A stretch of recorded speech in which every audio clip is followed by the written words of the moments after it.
Merry Christmas, everyone. It's the BumCast. I am your host, HBIC, the head bum in charge, along with Baloney, Joey P, Dougie Fresh, and happy Bears victory Monday, guys.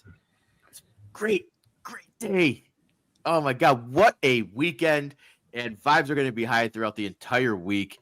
How is everyone? Dougie, you are looking extra fancy today, my man. Super sexy, Dougie. You know what? Look good, feel good, baby. That's how we're feeling tonight, baby. We're taking it home, man. I forgot to bring my suit to the Ramova, but damn it, we walked out happy anyway. Dressed to impress. Dougie walked out of Ramova Theater feeling like $1 million and looking like it too. Yeah. How you guys doing today? Are we having some Christmas some holiday beers here? I've got a festive, not Christmas ale. It's a Modelo, a trusty Modelo. No Christmas ales for your boy, but I got Modelos going. I got some Christmas ale going right here. I have no Christmas ale. I was outside in the weather all day long, and I feel dehydrated as shit. So I'm being a total loser today. I am not drinking. I have like a little hydration water thing. No, that's what you gotta do, man. You gotta. I don't believe that. I don't believe that for a second. You gotta protect your chickens and your mentals. Yeah. Go ahead. Let's call it out right now. Gordo says, "Never doubt Chug." All right. Never doubt Chug, Dougie. Dougie, if that's true, it's just straight water, baby. I can show you. I will. You know what, Gordo? Wait till day after Christmas when we do the happy hour. I will honor that Chug then. I will smack down a Chug before I whoop Taco's ass in a McRib eating competition. Yeah, that's a little tease for later in the week. No baloney show on Wednesday, but Dougie's taking over the reins once again for a McRib eating contest. So that's Friday. A little holiday treat for everybody. Yeah, we blew the YouTube budget on baloney shows for the week with a 4-hour podcast. Yeah, you guys, I logged in. I think I woke up sometime. It was like 1:30 in the morning, and I checked, and you guys were still going. And I was like, "What the hell is going on?" I don't even know if there's anyone watching at the time, but I still was like, "Fuck it, run it all night." Dude, we had it was almost very consistent the whole way through. We had 200 people watching on YouTube and 200 people watching on Twitter. It was wild. That's good numbers for a late night Saturday, or what was it, Friday night? It was a Friday night. Friday night stream. That was impressive. And what made me laugh is, Dougie, you hit me up and you had the idea to go live, and I'm like, I can't do it. And I was like, but you guys got access to stream. You guys go ahead. I didn't know you guys went live. I thought that was just an idea you had until I woke up the next day and saw all of the notifications. I was like, holy shit, 4 hours.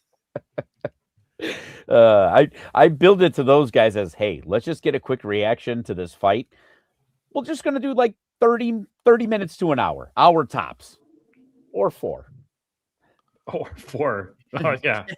They did use my intro. I appreciate it. It's a banger of an intro. It was. We love it. And then you went straight to work, huh? I went straight to work. Yeah, I went straight to work because I was like, you know what? I was like, at that point, I'm like, what am I going to do? I'm going to go to sleep for like an hour and feel like total crap. So I was just like, straight to work. But it was a lot of fun. It was definitely worth it. And I think now they call us Iron Men, Dougie. You and Jose are the Iron Men. Yeah, that was definitely a Shawn Michaels, Bret Hart type matchup right there. Yeah, it was. Fun times, though. It was.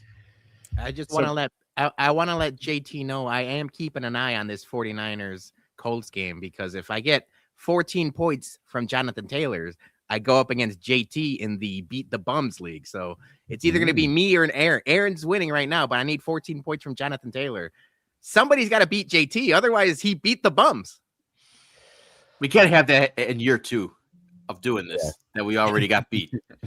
We gotta at least have like a consistent few years of winning before someone finally dethrones one of us in fantasy. And I'll be honest, we won last year by semantics because Sarah, your wife, won. Yeah. But it wasn't one of the contestants. So it was like The bum. They technically beat the bums. They didn't beat the bum wives. It's an extension of the bums, you know. Yeah. Yeah, they own half of everything. Right. Yeah, That's true. Yeah. So good to see you guys in the festive spirit. Peter, like your hat. Dougie, like your suit. Joey, you got. Yeah. Oh, drinking. Are those Packer tears in a glass? that's exactly what I'm drinking, boys. It tastes so much better when it's Wisconsin tears. Yeah. Ooh, I like that. I think I have a couple new Glarus in the mini fridge back here, but I'm sticking with my Modelos until I run out. But I might join you with a Moon Man or a Spotted Cow, just to taste what those losers taste like. It tastes better when they're crying. So I got a quick Christmas question for you guys. Is there any particular like movie or TV show or special that is like a must watch for you every year, regardless? I do. It's Home Alone for me. It's Home Alone. Always. I loved it when I was a kid. Julie loved it. Although there's a little contention in the Fonseca family. My daughter, she's of the age. She's watched it now, like 3-4 years in a row, and she likes both. She likes Home Alone 2 better. Oh. And I was like, oh man, I'm always an original, but that is one of the better sequels, when it's tough to make a good movie. I do like Home Alone 2, but no, Home Alone's my go-to. It's always. So I'm with you on the Home Alone. I will at least get that in there once. Christmas Vacation, I got to sprinkle that in somewhere. But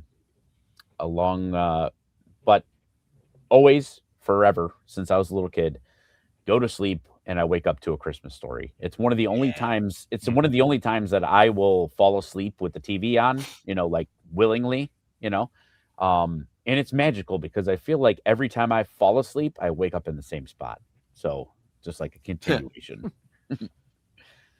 Nice. Yeah, I've got my trifecta of Christmas movies that Sandy, my mom, sister, they all know that we're going over our my brother's house is what my sister would say.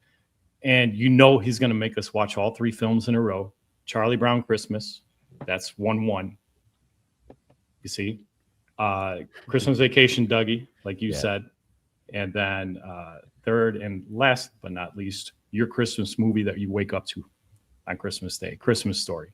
Those are my 3 classics, and I got to run them back every year. I don't care. Scrooged. All right, so Jason, you asked the question. Obviously you have an answer. What are you doing? So my one is Charlie Brown Christmas Special. Okay. Merry Christmas. That's always one of my go-tos. And now I added in the rotation the Guardian of the Galaxy Christmas Special. Oh yeah, that was a good Christmas special. I only watched it that first year it came out. I gotta rewatch that. And maybe what? Maybe you gotta hop on the Baloney Show. We could break it down in full. Yeah, I didn't know you were that big of a fan of it. Oh, it's a good special. Probably one of the best soundtracks too. James Gunn. Yeah, that's true. Yeah, James Gunn always does good music. Dreezy put on here Scrooge, and it reminded me. I don't know if you guys saw this. Did you see the new Christmas Carol like show on FX, like the miniseries that's like with Guy Pearce in it? It's like it's like a take. It's like this dark take on it where it's sort of like off the wall, but Guy Pearce is in it, and we caught into it like a little bit into it, and there's actually like scenes of like Marley in hell, like getting his chains and everything.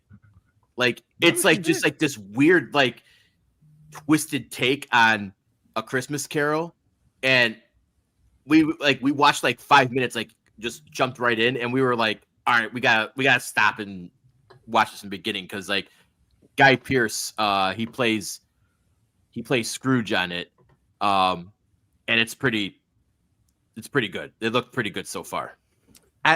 I like that you had this question at the beginning of the show, and I like that people were in the comments giving their answers, because our nonsense segment for today, after we talk sports, is Christmas themed, and I have a lot of these very movies and kind of things in the Merry Fuck Kills. So stay tuned for that after we talk sports. Yep. Another one that nobody's mentioning, but like I could watch it any time of the year, Bad Santa. Bad Santa, I could watch any time of the year. Great movie. That is a good movie. No Elf fans here? Yeah, we watched Elf 2 nights ago. Okay. Just want You to know what? I've gone full circle on Elf because I remember when it came out, I was a fan. I was like, oh, that was a pretty good Christmas movie for a newer movie. Back, it came out almost more than a decade ago at this point. And then it like got so popular, I think I was like, maybe it's overrated. And then I just recently watched it with Scarlett, my son, and Julie. I'm back on Elf, man. That's a good fucking movie. I liked it. Nice. There's so many good ones. Yeah. Peters, you're doing good tonight, my man? Yeah, I'm just ready for Christmas. Although I got an early bum of the week. We typically do that at the end of the show, but I've got one eye focused on the fantasy football matchup that I need to win. I said it already. I need 9 more points from Jonathan Taylor, and then my other eye is focused on my Nest thermostat because I had furnace problems all day today, and got quoted a good amount of money for a new furnace, and I'm like, I can't be spending new furnace money 3 days before Christmas. So somebody, if you guys are church going fellas like Joey P and Kevin Warren, say a prayer for my furnace. Cause right now it's cooking and it's warm and it's nice, but we had no furnace last night and that sucked. So I thought we were going to stay with our parents tonight. But it's working. They got it running. It sounds fine, but it's bad news. So I'm a little bit of like I want to be festive. I want to be cheerful, but that's some scary shit. That's some adulting shit that I just don't want to go through, especially after the weekend I just had, where it's like all fun and games and like literally the best sports weekend we could ask for. And then I got hit with the fucking furnace bill. I'm like, fuck this. So I might be a Grinch. All right. Dougie, you doing good? Yeah, I'm doing good. But I mean, I have a proposed idea for Baloney. And it was a question that I brought up to you guys. You can sell your sports fandom right now, Baloney, and pay for a new furnace. I brought up the question to you guys, and this isn't like a, hey, you can say I'm never doing that. What would it? And it's gonna probably lead into my bum of the week later on. What would it cost you to become a Packers fan? How much money? Because every I can't believe you're doing this on Christmas weekend after we fucking beat them. That's the time you decide to do this? It's the time I decide to do it, baby. How much is it going to cost for you to become a Packers fan? Like, and I can never watch a Bears game. No, you can watch it. I have to root against the Bears. I can't be like They're your team. Both, fans of both teams. I have to like publicly renounce my Bears fandom. Honestly, I think that would be worse if you were fans of both teams. Yeah. Yeah, it would have to be a minimum 7 figures for me. Minimum. Yeah, that's a starting point, baby. Yeah. Because if I'm gonna do this, I'm gonna have to go into hiding, have finances that can last me the rest of my life. Dude, this is great. Witness protection. Yeah, basically. I need liquid cash, so I don't have to.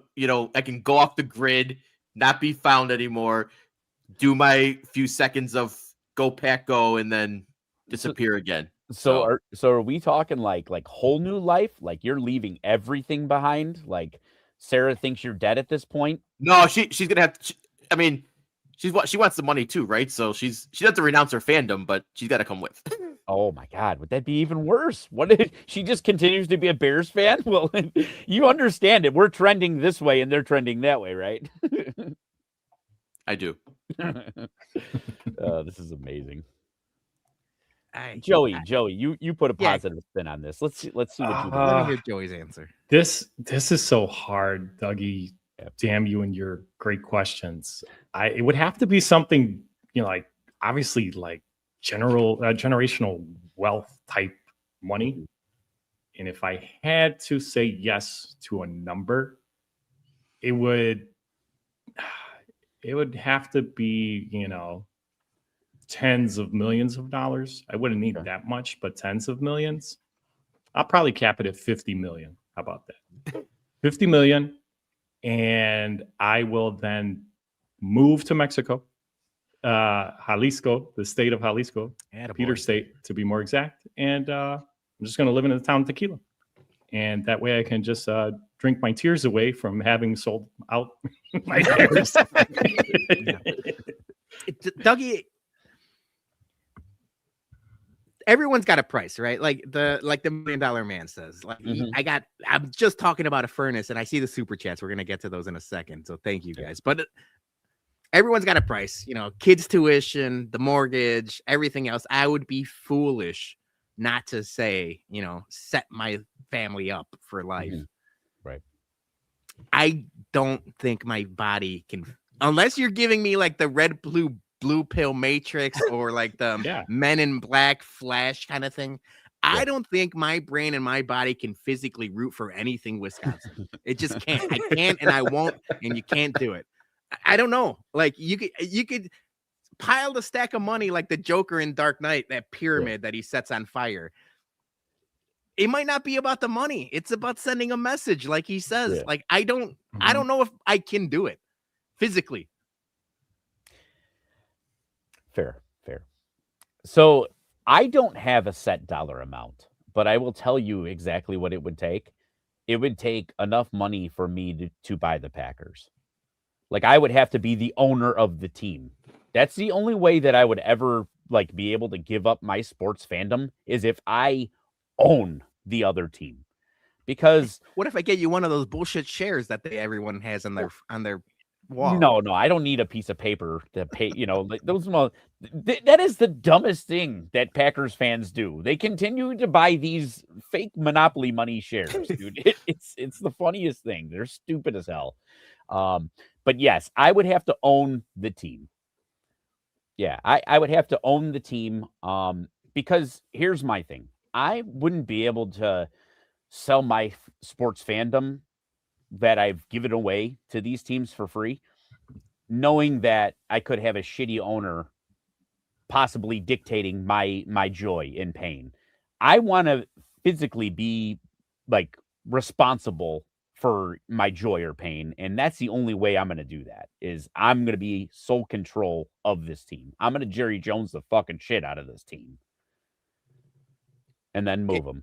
I was about to say, and then move them. Can you move them to Chicago? Because I never our beloved might be Northwest Indiana. What if you put the Packers on the lakefront in Soldier Field? That would turn some people into pretzels. The Bears move to Indiana. Everyone's pissed off, and then you bring the Packers to Soldier Field. Oh my God, my brain's broken. Cancel the show. I gotta go. The mental gymnastics fans would go through. Ugh, that's gross. Yeah. Well, that went better than I thought. Two quick super chats from our boy Chirizi. # Furnace Fun. $4.99 from Chirizi. I appreciate it. Vegas must have gone well for the boys. They're dropping super chats right before Christmas. I like that. Yeah. Thank you, Chirizi. And our friend Jer, another Furnace fundraiser. Thank you, Jer. My man. Salute, Jer. You the best. Hey, I'm gonna talk to you guys. I'm gonna talk to you guys after the show about my fridge going on the fritz, and we'll start getting super chats for that too. Yeah, every week one of our appliances is just I got a dryer with a squeaky belt right now too. So keep those. I need my powder room remodel too. Yeah. So let's right, cappuccino machine just quit. Yeah, right. Yeah, the filter on my water thing for the fridge just popped up. If the light, those things aren't cheap. No, I just did that recently. They're like $50 those damn fridge filters. Yeah. Before we get on to some Bears talk here, which Bears rookie will make the biggest impact on the team this season? That's from Squeegee67. I think it's Colston, but probably Mununga is probably. Yeah, I would argue Mununga has had the bigger impact, but I mean, Ozzie Trapillo has been the best thing about Ozzie Trapillo is we haven't heard his name, and so like that's a good question. If you think about the big catches Colson Loveland had, though. That Cincinnati game, he's had some really critical catches at some times. All right, hold on a second. I'm going to go Munungai. Munungai? I'm going to go rookie head coach, Ben Johnson. Oh, that's a great answer, Dougie. That is the answer.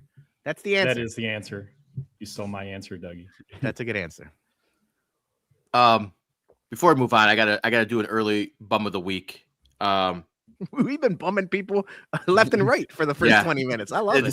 This is gonna be like what's the Christmas, the other Santa movie, not Bad Santa, where he goes killing. Oh, like I know that it's the one with the Red Guardian, the guy from Stranger Things. Yeah. Oh, somebody in the comments are gonna know what I know what you're talking about. Yeah, I feel like it's gonna be that movie by the end of the night. Bum of the week, early bum of the week goes to Drew Bogues.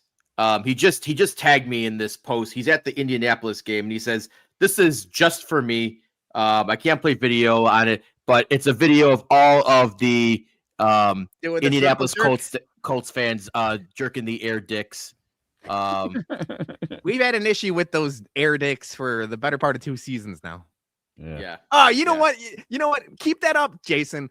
I got another bum of the week. This is gonna be all bums. We're stealing the Festivus grievance bit, but every other video, you just showed the Drew Bogues video. Every other video is fucking emo Bradley Cooper talking about the Eagles. Fuck that video. I see that video about 1,000 times a day. How incessantly online I am. Every time, and he's got like a gravelly voice. He sounds hungover. He starts talking about the Eagles. I'm like, what are you doing, Rocky Raccoon? Get the fuck off my screen. Violent Night. There it is. Violent Night. This BumCast going to be renamed to Violent Night by the end of the show because we're just gonna. We started off festive and merry, and then now it's going to turn dark and sinister. Jared doesn't like my hat, so I've got other options. Ooh, there we go. All right, let's talk Bears. All right. Before we do, we got to pay a quick ad. I'm busy changing my hat. I'm not ready for the ads. That's my bad. Green Valley Wine and Spirits in Bolingbrook is your one-stop shop for all your liquor needs. Since their remodel, they have increased their bourbon allocation, they have an expanding portfolio of popular additive-free tequilas and mezcals, and for you beer lovers, a great craft beer selection, plus some rare and vintage stouts. And before you leave, stop by their tasting bar and try some of our exclusive Bourbon Bum single-barrel picks before you take one home. That's Green Valley Wine and Spirits, 344 Commons Drive, conveniently located right off of Route 53 and I-55 in Bolingbrook. Tell them the bum sent you. Yeah, and they just dropped a Penelope toasted rye pick, which, Peter, we got to try the other day, and that was very, very good. So if you're looking for something new, stop by, grab one of their toasted rye picks from Penelope. You won't regret it. All right. Thanks, everyone who came out to our watch party. We apologize that we had to move it from the theater back to the loft, but we got Wally pipped, if you want to say. But we still had a great crowd. Unfortunately, I couldn't make it. So, and thank you guys to holding it down. You guys did a great job. But everyone who came out, we understand that it was a last minute, relocating, and we know people were busy with the holidays and family and all that stuff. But we want to thank everyone who came out. It was a really, really good time, and the vibes looked high. And I hope everyone got FOMO for not going. Vibes were at an all-time high at the end of the game because, like the Cardiac Bears have been doing the better part of all season long, Dougie, I got to give you credit. I don't know if it's by hook, by crook. You got a horseshoe up your ass. I don't know what's happening, but the never a doubt chin up movement is fucking working gangbusters. You were the motivation at that watch party. Everyone was down and out. Especially in the beginning, the Bears had like 3 possessions in the whole first half. Like it just like they couldn't get anything going, and it was like, oh, not this again. But they are battle tested, and we've seen this from the Bears in the past. But against the Packers, we're expecting a big shootout game. Come out firing, and that just wasn't the case. And you did a great job of just raising everyone's spirits, even before you put on the bear costume. But like you've been doing this all season, so we've been doing early bum of the weeks. I got to give you an early MVP because you literally turned to me at one point because I was complaining, and I typically do my criticizing the coaches and the players and everything. It's typically what I do when I watch the game. But you're like, hey man, chin up, and you literally hit my 2-3 chins, and you're like, hey man, chin up, and I'm like, you know what, Doug, you're right. I was like, you know what, we've seen this, and like you kind of like you were doing that to everybody. It was and in the long run, it was worth it because holy shit, man, that inning. Yeah, was that the most like dramatic Bears finish that you can remember, at least in your lifetime? I mean, I think that's probably up there, like top 3 finishes for me. in like that, I can remember physically, like remember watching. The only thing that can compare was that Arizona, the Bears are who they thought they were game. Mm-hmm. I was out with Johnny that night at Bordeaux's, place we frequently visited. Borders. Bordeaux's. Yeah, no, we weren't reading books. It was Casey Urlacher's joint back in the day. And we watched that game there. But even, I mean, that Bears team was good. And Devin Hester and Urlacher's like 1,000 tackles, everything about that game was awesome. But it wasn't against the Packers, and it wasn't, they were fighting for a playoff spot at that point, but it wasn't for the division. This game had so much at stake that like the ending of that game was so crazy. I think that was the best ending to a Bears game I could ever remember. Yeah.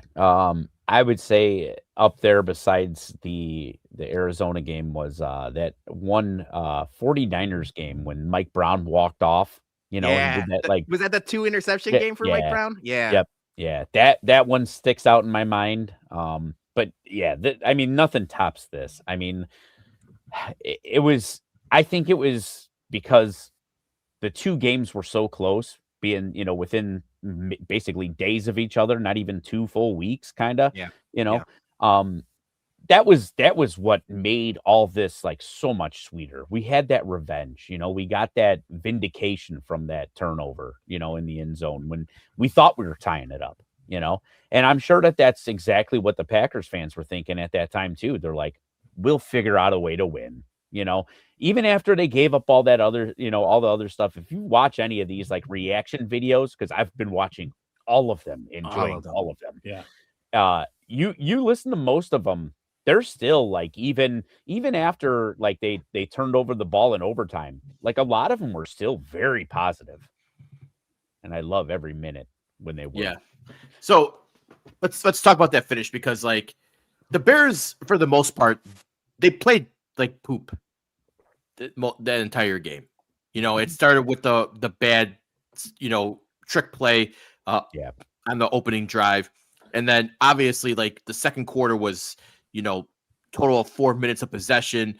Third quarter, you get the field goal, but again, just they can't, they're not putting sustained drives together. The Packers are just keep on like getting chunks of yards and getting first down. And yes, we knocked out Jordan Love in that game, and we're like, okay, Love's gone. The no Parsons, we got this. And then Malik Willis is just like, they're not ready for that type of play. So they just keep on, the defense was just on their heels most of the time. But like we get the field goal, with 3 minutes left in the game, and then we somehow get the touchdown, miraculously. But I want to get your take when you got to take all that aside, overtime starts. Mm-hmm.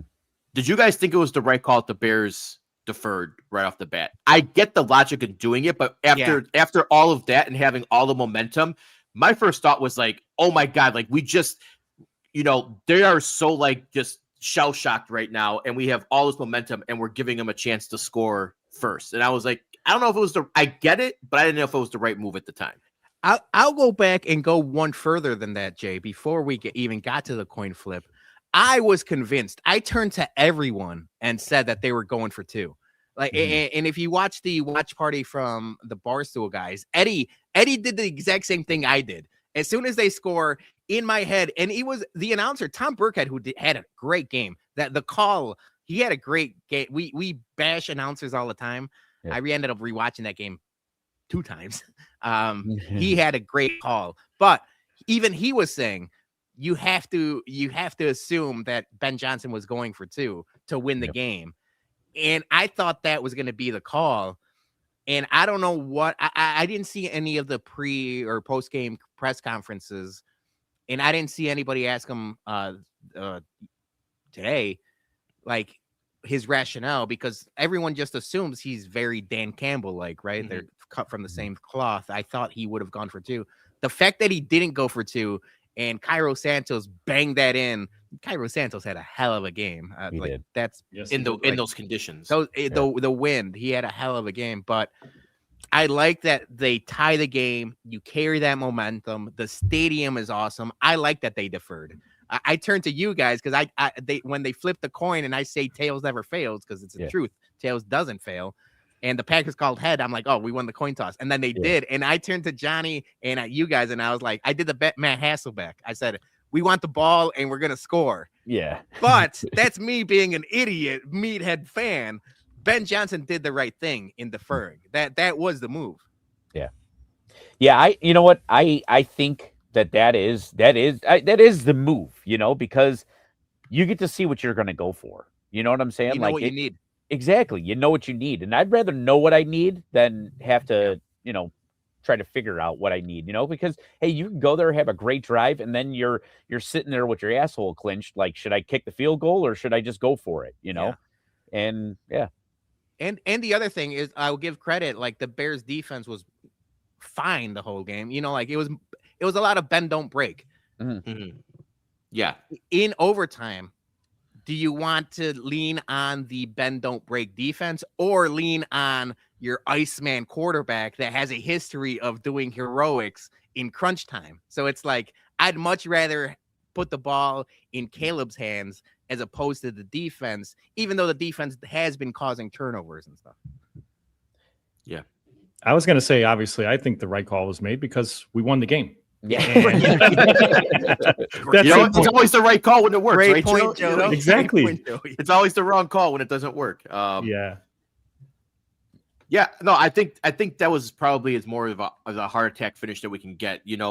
I think one of the funniest things is watching the end of that game, and then when they had to kick the field goal, to make it, they're down 2 scores, so they needed at least a field goal. So when they made it 16-9, I think they actually ran into a happy accident by waiting too long to kick that field goal. Yep. Mm-hmm.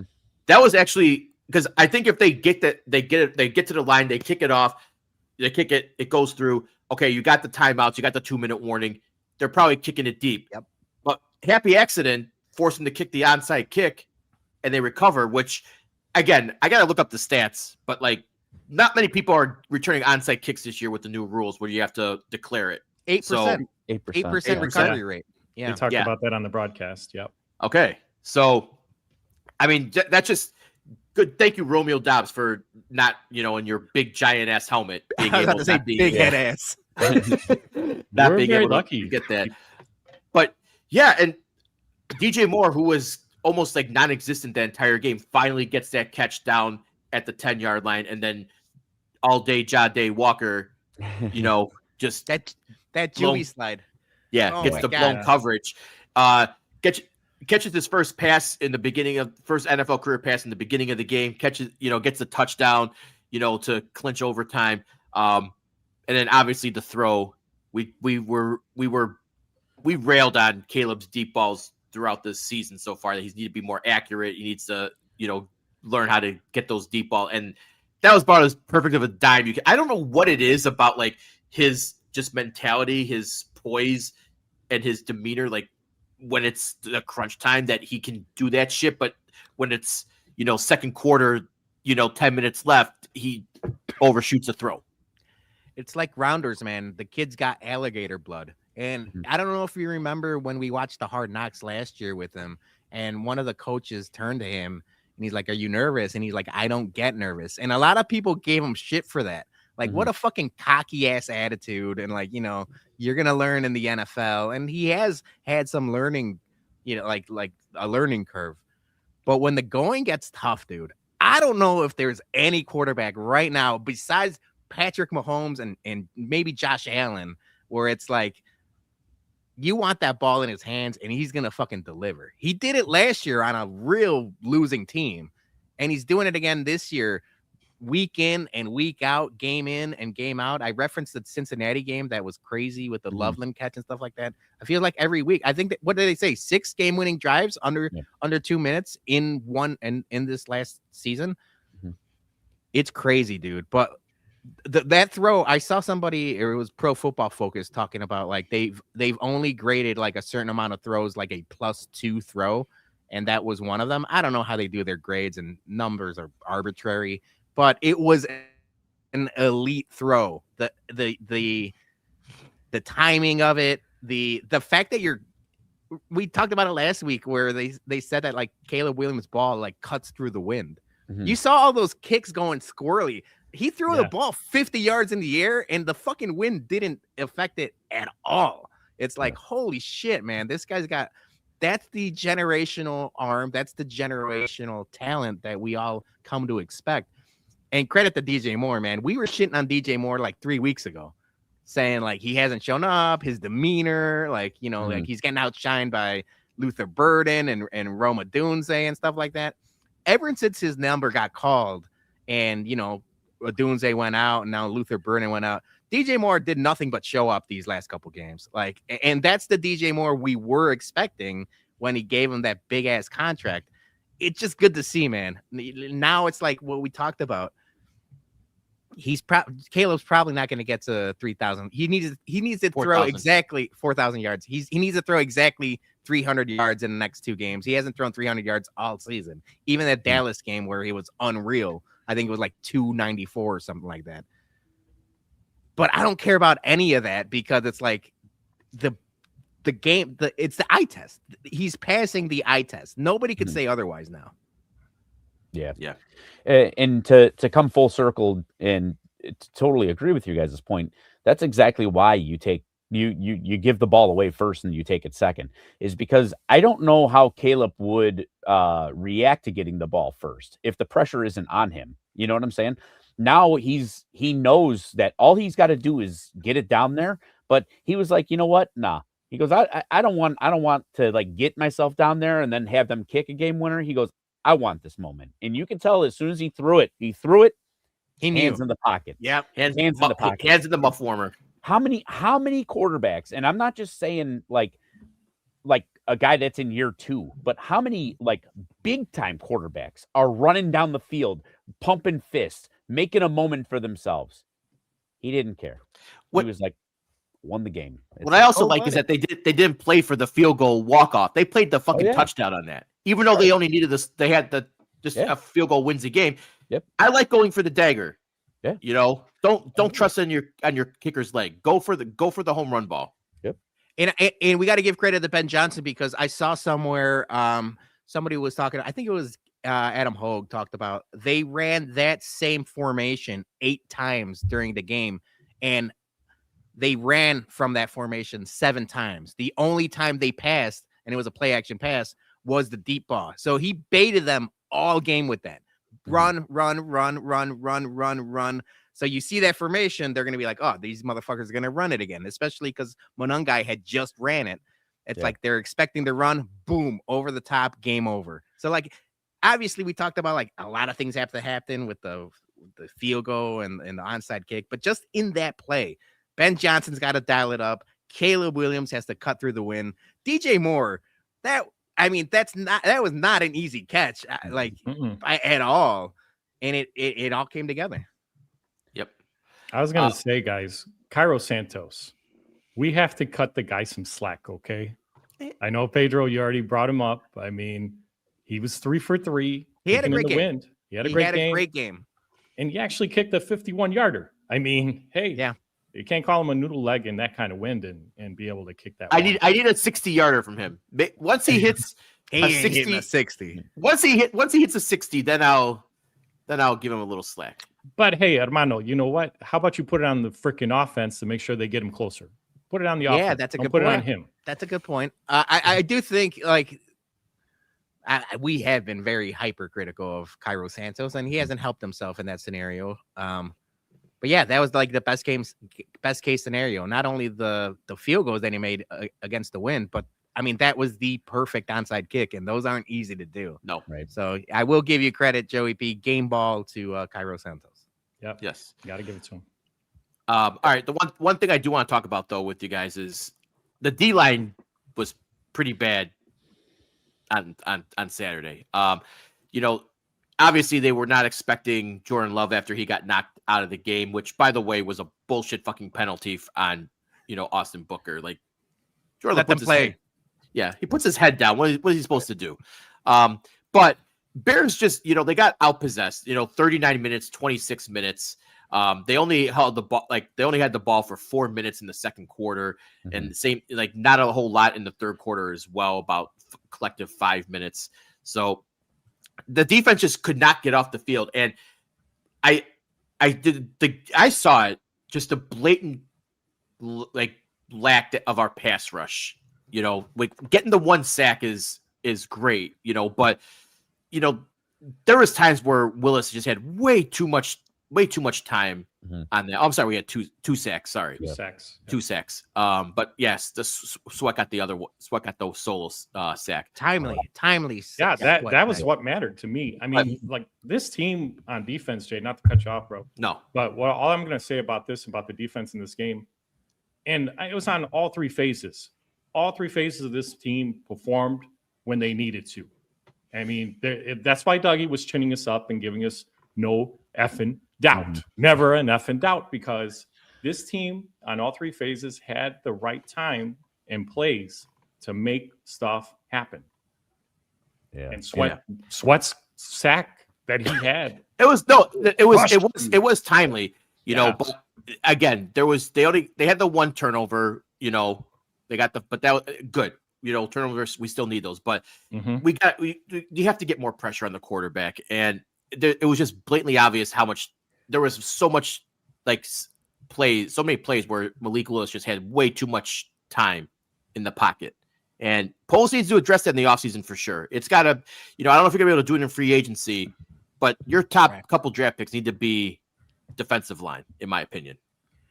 Yeah, I think that's where they are lacking. And we could pinpoint at a bunch of different things. Last offseason was the offensive line, and I mean, they were about as worse as they could have been last season. He addressed it. This doesn't turn around in one. As much as we can, 11-4 in playoffs, that's almost as big of a turnaround in one season as you could hope for. But you still need, a little more time, whether it's addressing the defensive line this offseason in the draft, or, going out and addressing the secondary depth, which has been good. And everyone that has been called upon has performed. But you still need, maybe another linebacker or two. I think the game felt lost, especially to us meathead Bears fans, because we were expecting one thing and then something completely different happens for the first 3.5 quarters. But it was still only, I'm looking at it now, it was 6-0 and then 13-3. It was never, the game was never out of reach. Yeah. So it's the defense couldn't get off the field, but it was a lot of the bend, don't break kind of thing, right? And there are going to be a lot of those type of games with good teams. Against the bad teams, you could beat up and you kind of, you could exploit the turnovers and the sack them a little bit more, especially we saw in Cleveland with Shador. They had 4 offensive linemen out, a rookie quarterback, a not great offense. And we said, oh, is the defensive line better? Yeah, they're playing the Browns against a good Packers team, against a good 49ers team, against a reeling but still very good offensive line with the Lions. This is how you win games. Bend, don't break. So I think, yes, they have to address it in the offseason. But for now, I think Dennis Allen and this offense has them tuned, playing defense about as best as you can, especially when they are causing turnovers, where they lead the league in causing turnovers. If you're doing those and you're winning the turnover battle, +2, +3 at a time, you're in a good position to win. Also, I'm going to play the devil's advocate on this whole thing and say that I think that they played a great game given the circumstances. So they were running Micah Parsons for about 75 to 80% of all the plays on defense.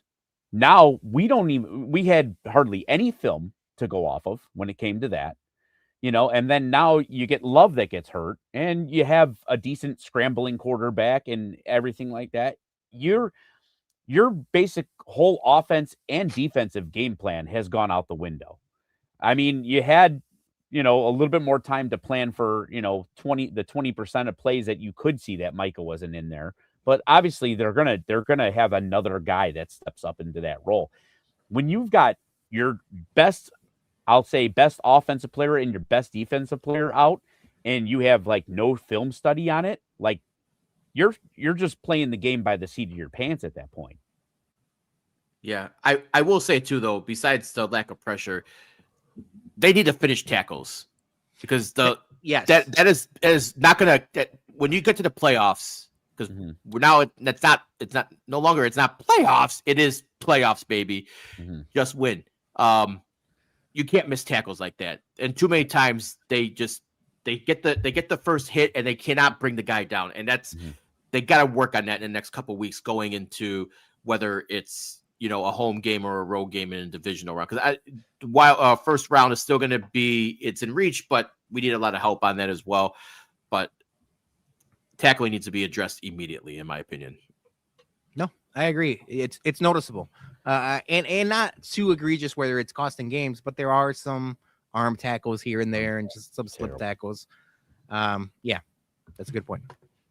Okay, so I want to talk to you guys too about Ben Johnson and some of the play calling because that was kind of in question, especially on the opening drive, 4th and 1. You're on the 2-yard line. They're running the ball.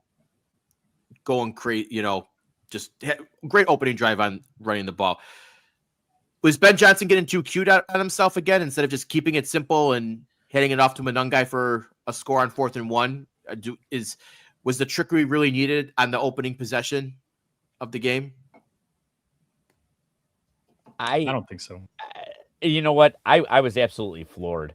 What they were trying to get that long, like I shouldn't say long snap, but it was basically a long snap guy to do, like he's got to throw it through another set of legs and not throw it low enough to where it hits the ground, but not high enough to where it hits somebody in the nutsack.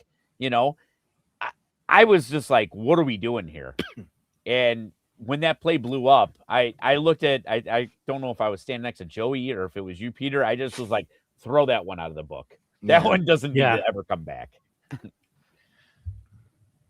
Yeah, I don't think I'm at the point, and I was always at the point. It was more, I call them my meathead uncles, but they were just passionate Bears fans and old school, more traditional Bears fans, which there are a lot of, calling 670 to score and calling ESPN 1000, things like that.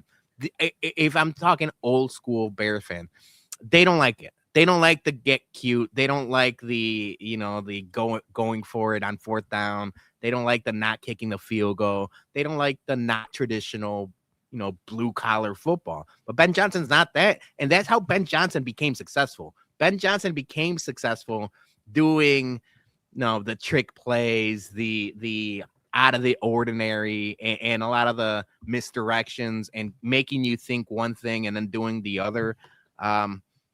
So I'm not going to complain about it as long as they're winning games. At 11-4, you can do as many cute trick plays as you want. When you're 3-13, maybe you run the football a little more and kind of keep it in between the tackles. But that's who we were begging for. We were begging for Detroit Lions Ben Johnson that did the stumble bum in our faces. I mean, he had a trick play where it was a stumble fumble on purpose to then throw it over the top of us. And it worked. So it's I'm waiting for one of those to hit with us. And the flea flicker hit against the Cowboys, and everyone was going crazy. It's just when it doesn't work, you could question him, but he's got enough of a reputation where I'm not going to question him. Yeah. I mean, I'm looking at that drive right now. 7-yard run, 9-yard run, 9-yard run, 12-yard run, 6-yard run, 3-yard run, and then they fumble it on 4th and 1, and just again, like I like the Ben Johnson trick plays. I don't think at that instance that was necessary and that was the right call. It should have been just, hey, do what you're doing that's working, run it with Munungai, and if they stop you on 4th and 1, then they stop you. But there's no reason to try to hike the ball through Loveland's legs to your shortest guy on the roster to begin with. So I'm pro trick play, just not the 1 yard line on the opening drive of the game. Get the score, put them on their heels right to begin with, and then once you're up a little bit, you know, you got some momentum, then you run a trick play to catch them off guard. Not on a 4th and 1 from Green Bay's 4. Yeah, you gotta reserve those trick plays for a time and moment where you're literally either in a desperate spot maybe, but that's why I didn't like the play call, because we're just so early in the game. And call me meatball. Yes, Pedro. I'm one of them that would call the score, or ESPN 1000 and be like, why didn't we run the ball? Because that was working so well. I mean, our version of Sonic and Knuckles and Swift and Munungai, they combined for 22 carries and 108 yards, 5 yards per carry combined. I mean, so we were running the ball pretty well. I don't understand why we had to, go into the Santa's bag of tricks at that time of the game. But again, another great point made. I mean, the other trick plays have worked. So we have to start tracking the stat of a success percentage of Ben Johnson trick plays as Bears head coach, maybe. Sure. Yeah. Cute, not cute. Yeah. Yeah. And I guess if you're going to do it, that is the perfect place to do it, though, because you don't want to do it too far back. He fumbles that ball and then you give up a score right away. Yeah. Yeah. One glaring issue from this game was the penalties. 10 for 105 yards. Yeah. They've been pretty good of late with the penalties, but this game just got a hand with the penalties, and Ben Johnson and team need to clean this up next week against San Francisco, because the Niners will make you pay if you give McCaffrey an extra possession or something. Yeah, there were some ticky-tack calls too that, Yeah, the Austin Booker one. Yeah, that Austin Booker one. Yeah. I mean, the guy was already, going for the tackle, and then he ducked down and fuck around and find out. That's what happened. Yeah. Well, Love concussed himself, so then he got kicked in the head on the way down by his own player. Yeah. Yeah, they got to remain disciplined, though, Brother Jay, like you're saying, because right now, 49ers up next on tap. I mean, if we're trying to really go somewhere in this playoff run, it's going to be so important this next tune-up matchup that we're going to have. Yeah. So let's talk about, because Bears are in San Francisco last week. We've all kind of pegged this game as a loss in our beginning of the year breakdown. 49ers defense is banged up, a lot of injuries. So it's definitely not the same 49ers team at the beginning of the year. However, it's still very, very good. They got elite playmakers. Obviously, McCaffrey, Brock Purdy's good, George Kittle. But Bears win. They win in division. Yeah. So we got the division now we got to take care of. If Green Bay loses one of their next 2 games, we also win in division. So, but Green Bay's got it looks like an easier schedule for the next 2 games, so they're going to be fighting for something. But yeah, I think it's got playoff implications. We want the division, so clean up the penalties, work on defensive line, getting more pressure, and just make sure you contain McCaffrey. That's the game plan. Yeah, I mean, go ahead. Doug. No, yeah. No, I was just going to say, obviously, as of right now, at the half, Indy is trailing by 7. Now, if San Francisco loses today, what are they really playing for? They clinched the playoff spot. What I'm saying is like, yeah, I just think their division's going to be way too out of reach. I don't think. Well, no. If they win out, they win the division. That's a thing. Yeah, all three NFC teams are in contention for their division. So like, yeah, Right. That's if what I they was lose saying, if they today, it lose would be tonight. huge. Yeah, tonight if they lose, but Yeah. I don't think they're going to lose tonight. And that's the thing is they control their own destiny. Yeah. So, but if they lose tonight, do you see them maybe just taking a step back against the Bears and trying to get healthy? No, because you got another game after that. Like if that was the case, I would. But if It's they not got like a nothing to week gain, 18. It's too early to start. Like, you got 2 games left. I think there's still a lot to be played for. Seeding is a big thing too. Yeah. Like depending on who you want to go up against. Right. So yeah, I don't think they're at that point yet. And I do think that the 49ers are good enough to where they can win all 3 games and end up being the number 1 seed. well, I was just looking because that is a Sunday night game, so they're already going to know what the other teams did. Yeah, that's true. If You know. they both, I guess we got to see, but yeah, I just don't see a scenario where they ease up on the Bears. Maybe Kittle gets in their ear. He's a Bears fan. He is. Collusion. Yeah. But I obviously want the Packers to lose. Mhm. Get them out of the playoffs. Who would you rather Yeah, have good question. sneak in there, Packers or Lions? I think I would say pick maybe the Lions, but no. I think The Lions look like a completely different team than what they looked like in the beginning of the season. They put up 51 on us, and it was belt to ass. We've played the Packers where you could argue the Bears should have won both games or the Packers should have won both games, but they were like a coin flip game both times. I'd rather play the team that you're seasoned and it's been 2 really, head-to-head battles. Like the Lions, as much as we talk about the Bears Packers being a rivalry, they sent a message to Ben Johnson that first game, and we don't know what's going to happen week 18. I'd rather not see the Lions in the playoffs. I think they have the better weapons, both receivers, the quarterback, and Jahmyr Gibbs is one of the best running backs in the league. I don't want to see that against our defense. Yeah, I want an easy route. Bears right now have an 11.7% chance of winning the number 1 seed. Obviously, we got the division or the playoffs. We have an 89% chance of winning the division. So we're going to need some help to get that number 1 seed. That's going to be kind of out of reach. Packers right now have a 10% chance to win the division with a 94% chance of making the playoffs. So we might be seeing the Packers. It looks soon. like it's going to be 2 versus 7, Bears versus Packers. I'll take that home game and kind of roll the dice there. I do think though. I know the Packers got who? The Packers got the Ravens and the Vikings, who have been playing way better of late. I don't think it's an easy schedule per se. The Ravens are banged up, but they have some pride and they're decent enough to where they can make some noise. But that Vikings team is trying to play spoiler. I know that for a fact. So that'll be interesting. Yeah, Yep. this next game for the Packers could be like a battle of the backups because you got Lamar hurt too. Yeah. So Bad back. interesting. All right. That's going to wrap up our Bears talk for the week. But we're going to give Dougie his 1 minute of fame and glory. Talk some Blackhawks.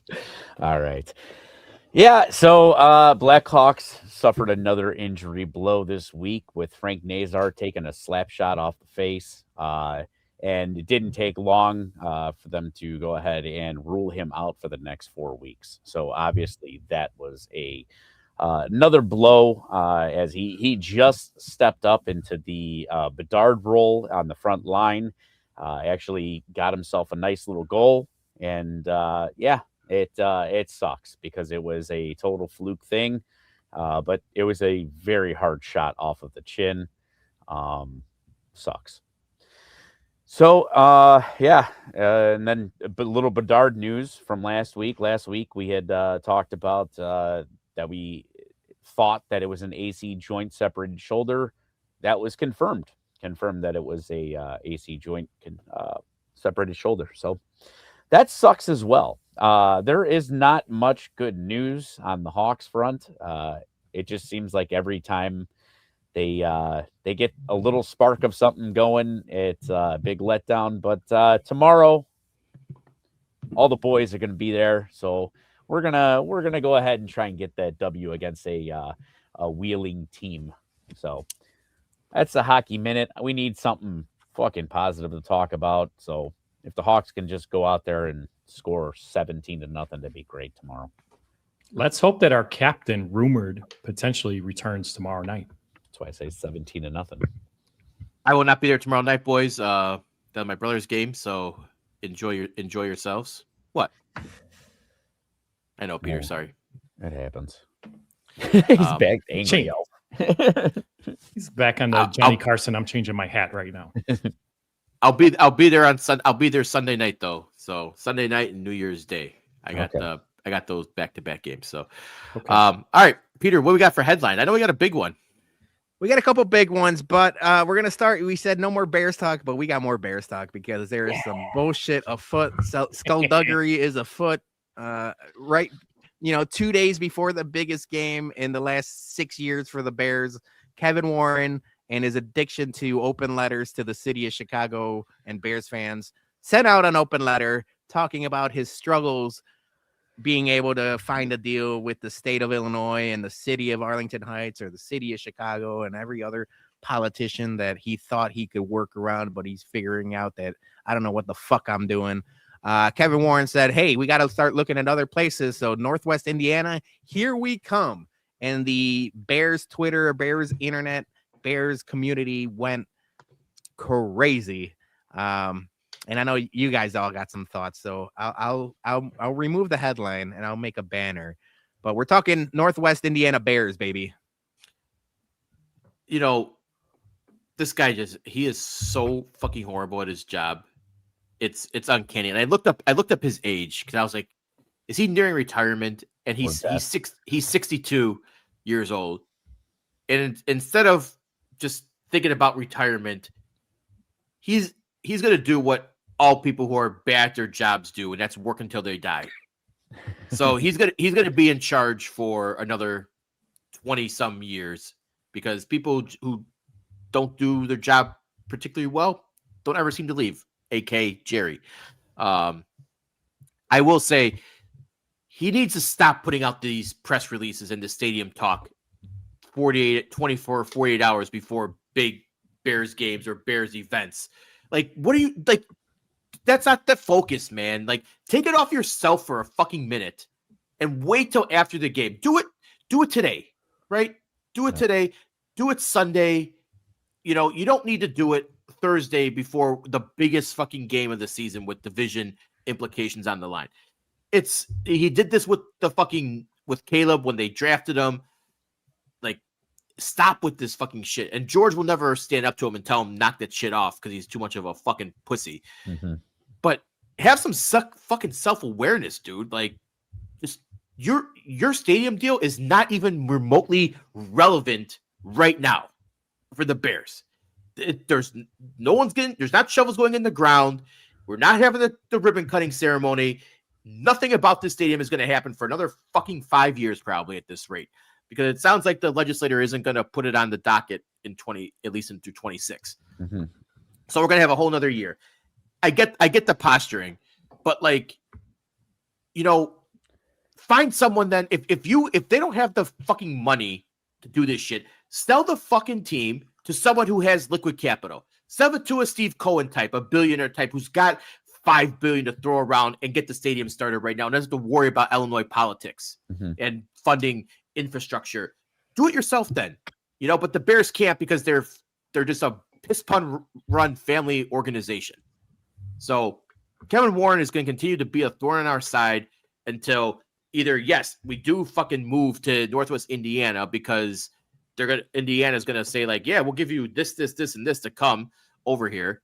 And then Illinois is going to get caught with their pants down. Or it's just going to be another circle jerking each other for the next 3 years. And nothing's everyone's going to be miserable with it, with the continue, round and round we go. And I'm over it, man. Just get that guy out of my face. I'll say Kevin Warren. He obviously is hired to get us a new stadium deal done. We don't know although he was hired for that, he could be the one, though, responsible for us going out and spending all this money on a head coach. He could be responsible for allowing the salary cap to be spent, so to speak, in acquiring some of these big deal players and trades. So it may be in the end, I don't know, just thinking, glass half full, positive Joey P, as always. It's possible Warren's not remembered when his day is done as a Chicago Bears president and CEO for the stadium deal, but it's for everything else. And guess what? I don't care where we play. If we win a Super Bowl under his helm, I could care two poops. See, I didn't swear. Two poops. Yeah. Dougie, I know you had your issues with Warren. Yeah. On this podcast, we bring this up constantly, almost ad nauseum. Accountability. You're right, Joey. He might have been behind this, behind that, behind this, but the job that he was hired to do, he is failing. The job that he was hired to do was to get this stadium deal done. And time after time with these open letters, all he's doing is pointing the finger like, this is why, this is why, this is why. At a certain point, you have to point the finger back on yourself and take accountability. He has to take accountability. He is not getting the job done. I would have much more respect for him if he came out with that open letter and was like, hey, this is harder than I thought. And I'm trying to work through it. I'm trying to navigate this shit, but it ain't working. I don't have any other option but to go to Indiana and beg them, because that's what it was. It wasn't, hey, we're going to try and go to Indiana. It's, hey, bail me out of this shit situation that I'm in because I can't get this done. Illinois politics are a mother. And some people just don't realize it until you have to deal with it. And once you have to deal with it, it's a whole nother beast. So he's figuring it out real fast. I mean, dude, look at today. Kansas City just announced. Yeah. Boom. We got a new stadium. And they're moving states. Yeah, and they're moving states. Because they had the exact same scenario that in Kansas City, Missouri, that the Bears are having with the city of Chicago and Arlington Heights. And that's where I was like, I've always been, I don't like Kevin Warren particularly, but I also don't hate him as much as other people hate him, or present company included, but mostly the internet, because he is very much like when I talk about Roger Goodell, or like, he is the scapegoat. He is the punching bag. He's not gonna go shovel, like, boots on the ground, shovels in the dirt himself. Like, his bosses don't have the money, and the state of Illinois doesn't have the money. He's dealing with broke boys left and right, and I don't blame him from going to Northwest Indiana and trying to force a hand. I do think this is all posturing, just like it was against Friends of the Park and everything else. Where I had the issue was, and people were arguing like, oh, he has to do it then because all eyeballs were going to be on the Bears. And I'm like, they have back-to-back Sunday night football, or it was like Saturday night football game, Sunday night football game. Do it after you beat the Packers. Do it like after we're on a high and, like, we beat the Packers finally, and then announce it. Don't do it beforehand where it feels like you're taking the wind out of our sails on like the biggest week of Bears football in the last 6 years. So the timing I don't like, but the actual moves that he's doing, what else is he supposed to do? Like, it's not like he can't call meetings in Illinois legislature, and like, they have their own problems that they have to figure out between pensions and budgets and roads and the teachers and everything else. Yeah, the Bears are on the back burner of the state legislature. They don't give a fuck about that. And George McCaskey now doesn't have the money to be like, all right, you know what? I'm going to build a stadium on my own, even though they said they're going to put up $2 billion. George McCaskey shouldn't have to build the roads in Arlington Heights. Right. Like the train station in Arlington Heights shouldn't be a George McCaskey problem, but you're just not going to find a common ground. And that's where you go to Indiana, a state that, is running it's not running on a deficit, and like they were able to do it with the Colts, and the governor immediately said, "Hey, sign us up. We're in. Do it in Hammond. Do it wherever." Last point I'll make, I don't give a fuck where they play. Like Dougie said, like I had to tweet out there, playing Guadalajara for all I give. All I care about is if you win games, because I'm mostly watching them at the Ramova or on my couch or at Jason's house. You know, like I'm typically not going to the games. We'll go to a game or two, you know, a year. I don't care if it's in Arlington. I don't care if it's a Soldier. I don't care if it's in Northwest Indiana. And to be honest with you, I did the math. Northwest Indiana is 30 minutes from me. It's way easier for me to get to Hammond than to get to Soldier Field or Arlington Heights. So selfishly, put them in Indiana. I don't care. I'll be there probably more than I am currently. Yeah, but hermanos, remember how much Indiana sucks when we went on our Indy road trip, I-65? Yeah. So that's the only thing about Northwest Indiana. Besides that and all the pollution. I mean, you got all the oil refineries and all that stuff.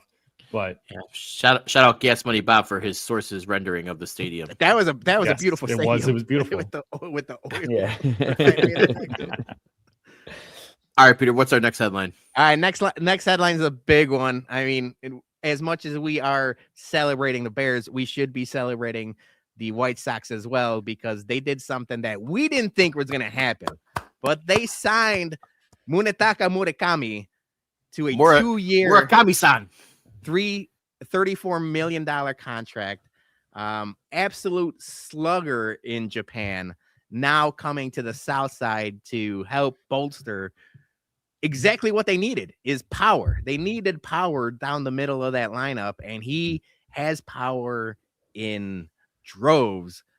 Now, I know I watched a lot of people way smarter than me break down this signing, and I'm talking about the CHGO White Sox of the world, so Sean and Sox Machine and Jordan Lazowski and the Sox on 35th guys broke it all down, and there's some swing and miss to this, but this is exactly the type of move the White Sox should be making that we thought shouldn't. Like, his jersey's selling out already. They had the tweet out there, you know, 4 different jerseys for sale. They're all selling out because they're getting outside eyeballs involved. And White Sox Dave had the tweet out there saying, like, he heard it from a birdie that this had a lot of Ishbia influence. Now, I will give credit to White Sox Dave. He is in the know, and he knows a lot more people than we do, but he also knows a lot of the same people that we do. So if aloha, Mr. Hand, if you're listening on your treadmill, I know that you're the birdie. So, like, I don't know how much I realize I trust White Sox Dave with that, but it does seem like Ishbia does have a couple fingerprints in that. So I'm excited about it. I want to hear your guys' take. You know, we got the Pope, praise to God, and God came down to play for the White Sox because Murakami-sama, his nickname is basically God in Japanese. Yeah. So that's kind of cool. Just look, he's young, you know, like this isn't him. We're not signing someone, you know, in their early 30s or anything like that. He's still young. He had the great season in 2022. He won the Triple Crown. He's multiple All-Star. You know, I think 56 home runs in 2022. Yeah. So has the whole home run leading, or you know, set the record for home runs. I'm very happy for this, and I just don't turn to Adam Dunn 2.0. That's all I ask, because if anything, be Jim Thome. Don't be Adam Dunn. That's a big ask here. Yeah. Just be a Hall of Famer. Yeah. Maybe be a younger Cincinnati Red Adam Dunn early in his career. Yes. That's a good comp. And I saw a bunch of comps for this. Like, and you know, power does translate from Japan to the United States. Now, is he going to hit 56? No. But can he hit 30 for the next 2 seasons? For sure. That's probably in our ballpark in the summertime. Yeah. Left-handed bats, and that's the one interesting thing is, like, man, now with Colson Montgomery and Mune-san, the 108 is going to be getting some home runs. You guys better bring your mitts to the ballpark or get ready. We always talk about and we always joke about like whenever there's, like the ricochet shots. You guys got to be prepared. And I'm talking present company included, comments included, and obviously the 108 guys that are there 82 times a year. You guys better be ready for some dong shots. So who gets the first 108 home run? Does it happen with Murakami? All right, so it's gonna be early in the season, right? Like people won't know how to pitch to him. It'll be early in the season. He'll be fresh from spring training. They did say that he's gonna play in the World Baseball Classic, so I'm excited about it. We've talked about it on the BumCast how we all like the World Baseball Classic, but now we got a little bit a more of a rooting interest and eyeballs to the Japan team. I think early in the season, it won't be summertime. It's probably going to be my Sox summer. He's there when the other guys are working. I think he's going to get the Mune ball. Show me the Mune. Oh, he said Gabriel. Gabriel said to catch the first homer in the 108. I'm going to put my money on Sam Reeves. Sam Reeves is going to, but I think he might take it off the chest first because he might just be out of his skull. That's going to be a dong shot then. Sam Reeves sits back there in the back rows. I'm for it if he can hit him that far. Yeah. It's going to be one of those looping homers that just clear the foul pole. I like that though. Yeah. Yeah. But yeah, it's good to see that, the Sox were spending money, even though it's still 2 years, $34 million. I get why, they didn't give the extended deal. There's still a lot of questions about his striking ability, but the power's there, obviously, and this is what the Sox need. And his defense is pretty damn good too. Is it? I heard conflicting reports. Maybe. Okay, maybe it's not. Maybe I heard something wrong then too. I was gonna say, did I hear that they were going to move him to first base? Yeah. Yeah. No, It'll be he's our starting first baseman. Yeah, DH first baseman. Yeah. And I'd much rather be the first baseman role because I want to kind of keep the flotation of Edgar Caro and Kyle Teal in the catcher DH role because I liked when they did that. I know they didn't like to do it too often. They did it more at the end of the year. But give me first baseman, baby. You need.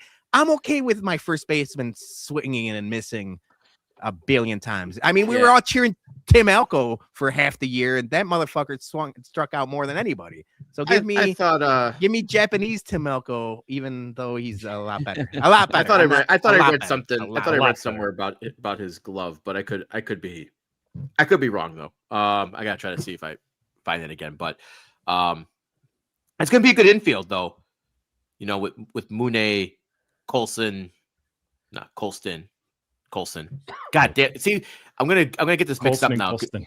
Yeah, because we got Colston now. I saw the CHSN guys complaining about the exact same thing.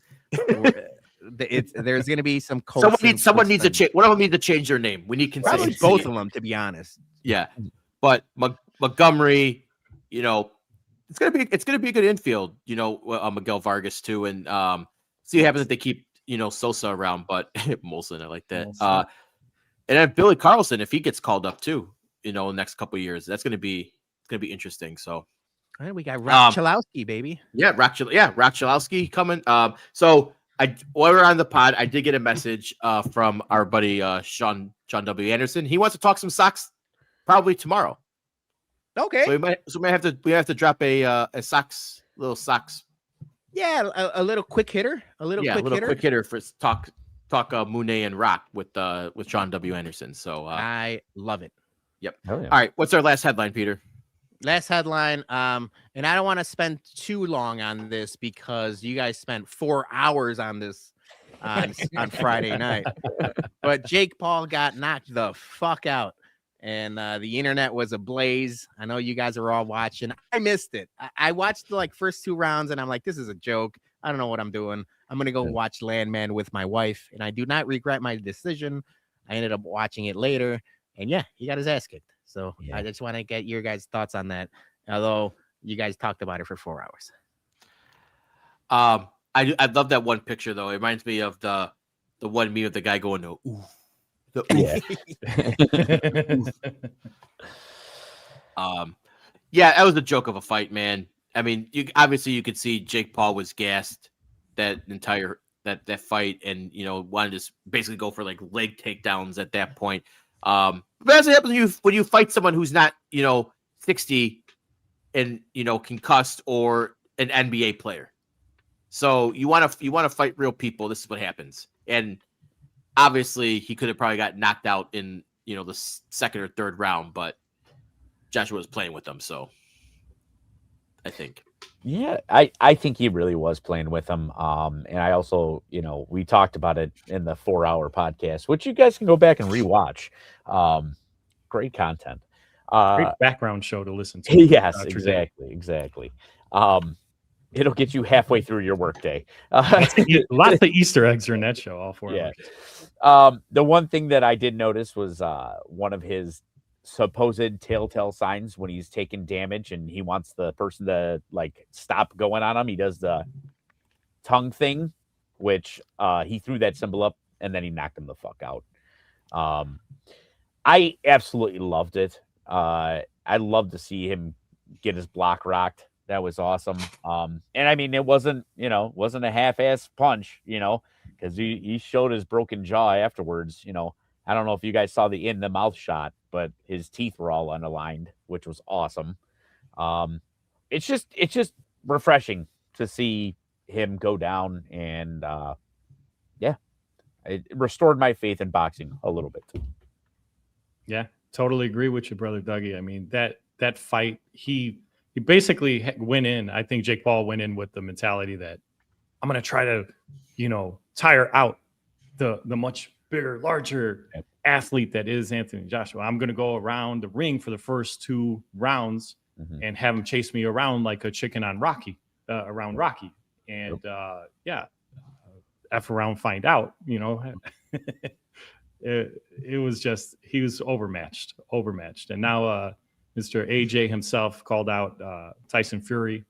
So in the boxing world, we have that to look forward to. Hopefully Tyson comes out, the Gypsy King, and answers that call. That'd be interesting. Mm-hmm.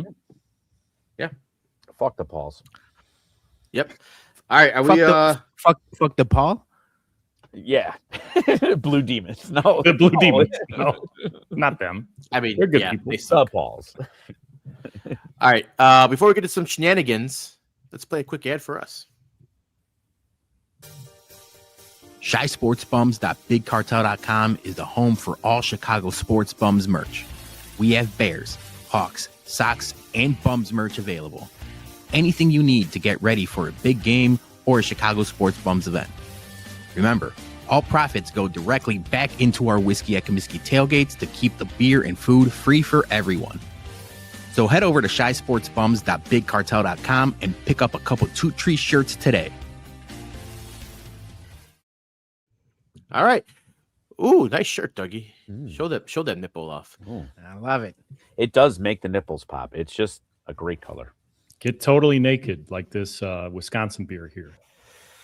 Without a super chat. Ooh. Oh, okay. Well, Ooh, even better. Little titillation right there. All right, we got some Christmas shenanigans. We're gonna do Christmas version of Marry Fuck Kill. Peter, you got some Christmas scenarios you want to throw out there. So we're gonna everyone join the comments too. What you think for your MFKs. So, all right, Peter, hit us. Definitely hit us up in the comments. I'm gonna add this to the stage. I will say another bum of the week. StreamYard wouldn't let me upload my slideshow directly to the stage, so I had to do it a different way. Can you guys see this? Yes. yes. All right. Good. I was worried about this. First off, we're going Christmas decorations. Now, I will say, I kind of fucked up. Weather was bad early on for the Chicagoland area. We got snow in November. I typically put my Christmas lights up around like Thanksgiving weekend or something like that. My gutters, I take pride in my lights in my gutters, and I do the whole house all the way around. My gutters are bare this season. No lights up. And it's too late now. I'm not going to do it. You had to take advantage of that 60-degree weather we had in the middle of November. Yeah. I was working still. It was he was taking advantage of the weather. I was, yeah. But So my question to you guys is, home decor. What are you guys used to? What do you guys like? What is your preference? We're going icicle lights, the classic big bulb C9s, or the new like LED strips that you can control with your phone or anything like that. So marry, fuck, kill. All right. I'm killing the icicle lights. I hate them. Unless it's like Lottie's or a bar or something, then they're cool. But on my gutters, no, thank you. I'm not a big fan of the LED strips either. That reminds me of like a tobacco shop in a strip mall. Yes, that's a good point. 100%. So I like the. I'm a big bulb guy, but I'm not a big bulb. I'm a C6 guy. Oh, you're going in between a little, Yeah. like the medium, if you will. Yes. So Okay, I'm gonna marry the bulbs. I'm gonna fuck the LED lights, and I'm gonna kill the icicle lights. Now, if you combine the LED show, twinkling like Christmas like light show with the bulbs, then I'm gangbanging that. Oh, Joey, what are you messing with?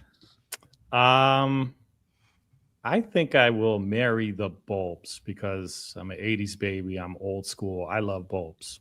I got bulbs on my house all throughout up front. So I'm going to marry them. I think I'm going to have fun because I can't say the other word. I'm going to have fun with the icicle lights. Those look pretty sick. And yeah, I can have some fun with them. Okay.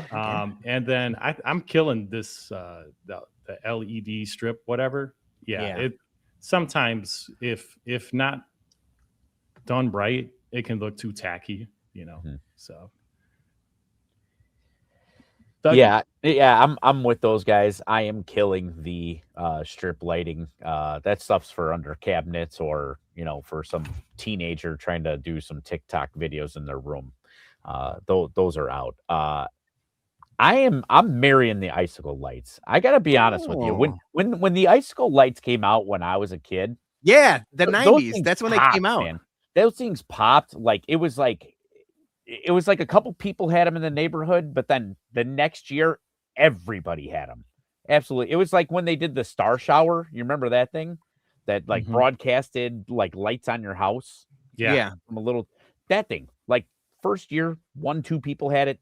Boom, went off. But I fuck with some bulb lights. The newer ones though, the nice LED crystals, those things pop. Those things. Yes. Pop. So yeah. I'm a big bulb guy. I when we bought this house, I got really excited to go big bulb, go classic. Now I will say I messed up and I didn't put my foot down. And obviously, everything's a conversation, and Julie really wanted to go with all white look, and it looks nice. So the bulbs on our gutters are all white. I like the color. I like the classic big color stuff. So eventually I'm hoping to change them, but we can't be doing them What if you get the ones that rotate from color to white? Yeah, well now we're able to get the ones that maybe we're changing colors. I don't like the LED strips. There's some that are almost like hockey pucks. I like those a lot better. If I could fuck those instead of the strips, I would. And I do remember the icicle lights. My parents bought in the early 90s. I feel like you mentioned, Dougie, they blew up like crazy. I feel like they look dated now, but I could respect them still. Are you guys ready? That's good. Let's go next one. All right. So these are a little bit of a drink. We're doing eggnog, a little hot chocolate, and this is what we got, a coquito. Joey, are you familiar with a coquito? Oh, yeah. It's a little Puerto Rican rum drink. Is the eggnog alcoholic? So the guy, I picked this slide. He's sure adding, looks like it. he's adding some booze to the eggnog. So I will give you the option to add booze to all three of these. The coquito already has rum in it. So marry, fuck, kill, boozy eggnog, boozy hot chocolate, or a coquito. Joey, go ahead. Kick this one off first.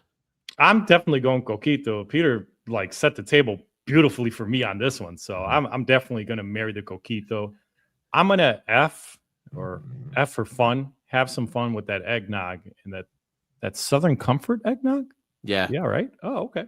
Yeah, and then the hot chocolate. I mean, I hate to kill you, but I think you're just way too many calories for me. So I have to kill the hot chocolate. Got to go. The hot chocolate got to go. Too many calories. You're talking calories, dude. Eggnog is like the fattest thing there is, bro. Hey, you never know. If it's whole milk and I'm lactose, but I'm screwed either way. All right, I'm gonna marry alcoholic eggnog. I'm a big eggnog guy. I'm gonna fuck the coquito, and I'm killing the hot chocolate. Okay. All right. All right. I'm marrying coquito. Coquito is one of my favorite things.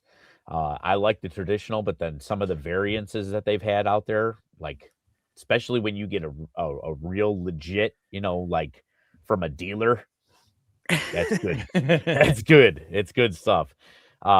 Yeah, I'll fuck with the eggnog. Before I was introduced to coquito, I was big eggnog guy, but I will say this with the preference has to be Oberweis eggnog. Oberweis eggnog is lights out. I don't care. You can call me ritzy, getting in a glass bottle, and it's over expensive. Oberweis eggnog. We don't drink it all year. Buy the good stuff. And then hot chocolate. Yeah, hot chocolate is very overrated. I think I've talked about this a couple of times. I'm not a big s'mores guy either. I just doesn't do anything for me. It's too rich, too sweet for me. Yeah, I'm marrying the coquito. Coquito's fantastic. You know what? It might be too late. I kind of want to do like Jason, you used to do the behind the bar with and show people how to make a drink. We should make a coquito during the holidays and show people how to make them. That'd be I'm down for that. I don't fuck with eggnog all that much, but I won't mind a boozy eggnog. I'm killing the hot chocolate. It's overrated. And to tell you the truth, I just couldn't think of another drink. I thought of maybe like apple cider or something different. No, I think that's a pretty good staple for Christmas. So okay, I don't want to give. I mean, we just talked about fuck the Packers, and I don't like anything from Wisconsin, so I don't want to give Oberweis too much credit, Dougie. But the Oberweis eggnog and the Oberweis chocolate milk. Oh, I don't think you can beat that. No. All right, now we're going big here, baby. We talked movies to start the show. Marry, fuck, kill, Home Alone, Elf, and Christmas Vacation. Okay, easy for me. Marrying Home Alone, fucking Christmas Vacation, killing Elf. Okay. I'm old school. I'm going to have to marry Christmas Vacation. I'm going to have fun with Home Alone because it's a fun movie. And Elf, as much as I love you, you're dead. Man, this is very, very hard for me. But I'm gonna go with Jason on this one. I'm marrying Home Alone. I'm fucking Christmas Vacation, and I'm killing Elf. And it's literally just nostalgia nostalgia reasons. Have Elf came out when I was a kid and Home Alone came out when I was an adult, it might be backwards to me. Yeah, I'm right. I'm right with Jerry O'Sullivan. I'm marrying Home Alone. I'm fucking Elf. I'm back on Elf after watching it this year. And I'm killing Chevy Chase. You guys have heard my Chevy Chase rants before. He's fucking boring. I don't like him. And now, as an adult, you hear all the stories about him. I'm like, fuck yeah. It's almost the reverse of like Hulk Hogan or anybody that you liked growing up, but then they turn bad. Like, I never liked Chevy Chase, and all the kids around me love all the Vacation and National Lampoon movies. And I'm like, this guy stinks. And I was the only one getting flack for it. And now it's like, oh, yeah, he does stink in real life, too. So I'm killing. Never meet your heroes. Yeah, exactly. But yeah, so that's mine. All right. Ooh, we got some good ones here. We're going with the Little Debbie. And you know what stinks about this is I picked the 3 most popular ones. Shout out Little Debbie for getting in the holiday spirit. She's got like 6 different like varieties of things that you can really buy. She says like the gingerbread snaps that are really good. The North Poles, they call them. But I went with the 3 classic ones: the cherry cordial, the Christmas tree cakes, and the Christmas tree brownies. All right. marrying the tree cakes. Because I want a couple 2 tree cakes right now. Those things are elite. Like they're almost like the zebra cakes, right? But they're in Christmas tree form. That's S tier cake right there. So marrying those, I'm fucking brownies. I love me a good brownie, and I'm anti fruit in my dessert. So killing the cherry cordials. Also, I need a Christmas miracle, and I need Joey to say fuck. I need a super chat, and I will. Oh, Hell yeah. I love that. It's a Christmas miracle. Make them pay, Joey. Exactly. I'm gonna marry the Little Debbie's tree brownies. Those things are elite for me. I'm going to have fun, because that's what I have to call it, fun with the Christmas tree cakes. Jay, brother, you're right about them. They are on a whole other elite level. So I want to have fun with that. The cherry cordials, you know what? Put some cement shoes. Go sink in Lake Michigan. I'm going to take the page out of Baloney's book, and I'm agreeing with Jerry O'Sullivan now. Those brownies are fucking trash. Those are trash ass brownies. They are garbage. And you know what makes them even worse? Those little hard ass candies that they throw on top of those things. I'd rather have the ones with the nuts. Yeah, but even those are bad. Terrible. 100% agree with you. The brownies are really popular. My wife and Scarlett love the brownies, even the cosmic ones normally. And then the Christmas tree. It tastes like Play-Doh. It's like artificial everything. It's Play-Doh. The Christmas tree cake is the elite, and I threw in a little Easter egg for you guys. It's the only one with the big pack, but because you got to get the big pack, because everyone eats them way faster. The cherry cordials are so underrated. It's almost like like those moon pies, but with a little bit of cherry underneath. Those cherry cordials are underrated. So I'm fucking those, and I'm killing the brownies. I've heard Little Debbie makes a killer cream pie. Yo. On Christmas, no less. All right. We're going heavy hitters here. At least in my book, we're going with the classic Mariah Carey, All I Want for Christmas. We're going with Wham's Last Christmas. And then my favorite, I could have done this with 15 different songs. My favorite of the newer songs. I didn't do Bing Crosby and Frank Sinatra and all the other ones. I was like keeping it within the last, Wham is 80s, but like I was keeping it recent. All right, hold on. First, before we go, Praz, in the Mickey Mouse voice, please and thank you, Joey. All right, Joey, you go first. Who are you? Southside, JT, he says, for the motherfucking furnace fun, and Joey P to read this. Okay. Wait, no, let Joey P read it. All right. I will. He wants you to read the super chat. Read the super chat. Yeah. Okay, here we go. For the mother fucking Viking fucking dude, it would have been so good right fun. there if you said fudge brownies.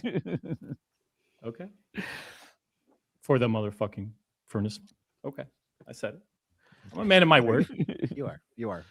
Very good. He's Googling churches to go to right now. Going to confession on Friday. And then also in the Mickey Mouse voice, please and thank you. Yeah, in the Mickey Mouse.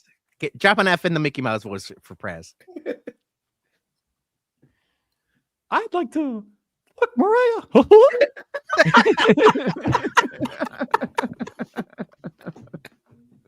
Shame. Ring the bell, Dougie. Ring the bell. The shame bell at me. Here, I'm gonna clip that. So good. All right, let's get to it. All right, I am fucking George Michael.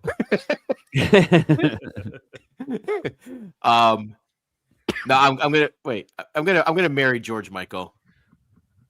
I'm gonna fuck Mariah, and I'm killing Ariana Grande. Because we all know that the true queen of Christmas music is Norah Jones. What?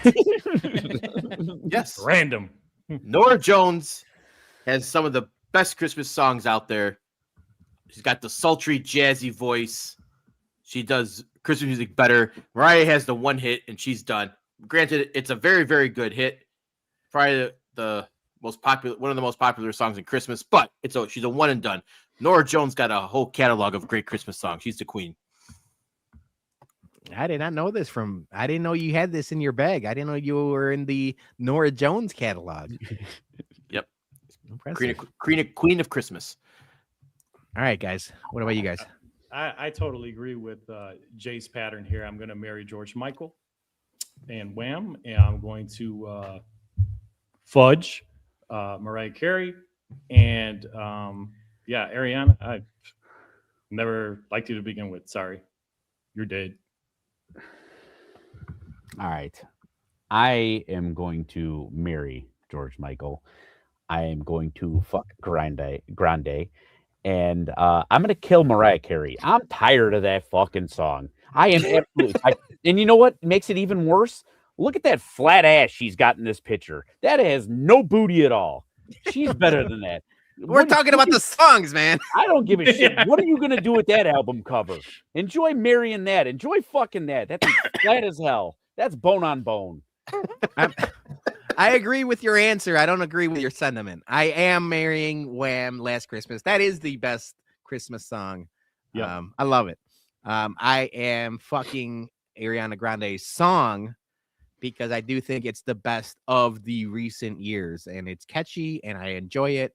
If I never hear Mariah Carey's All I Want for Christmas Is You, I'd be happy with it. I'm over it, like you mentioned, Dougie.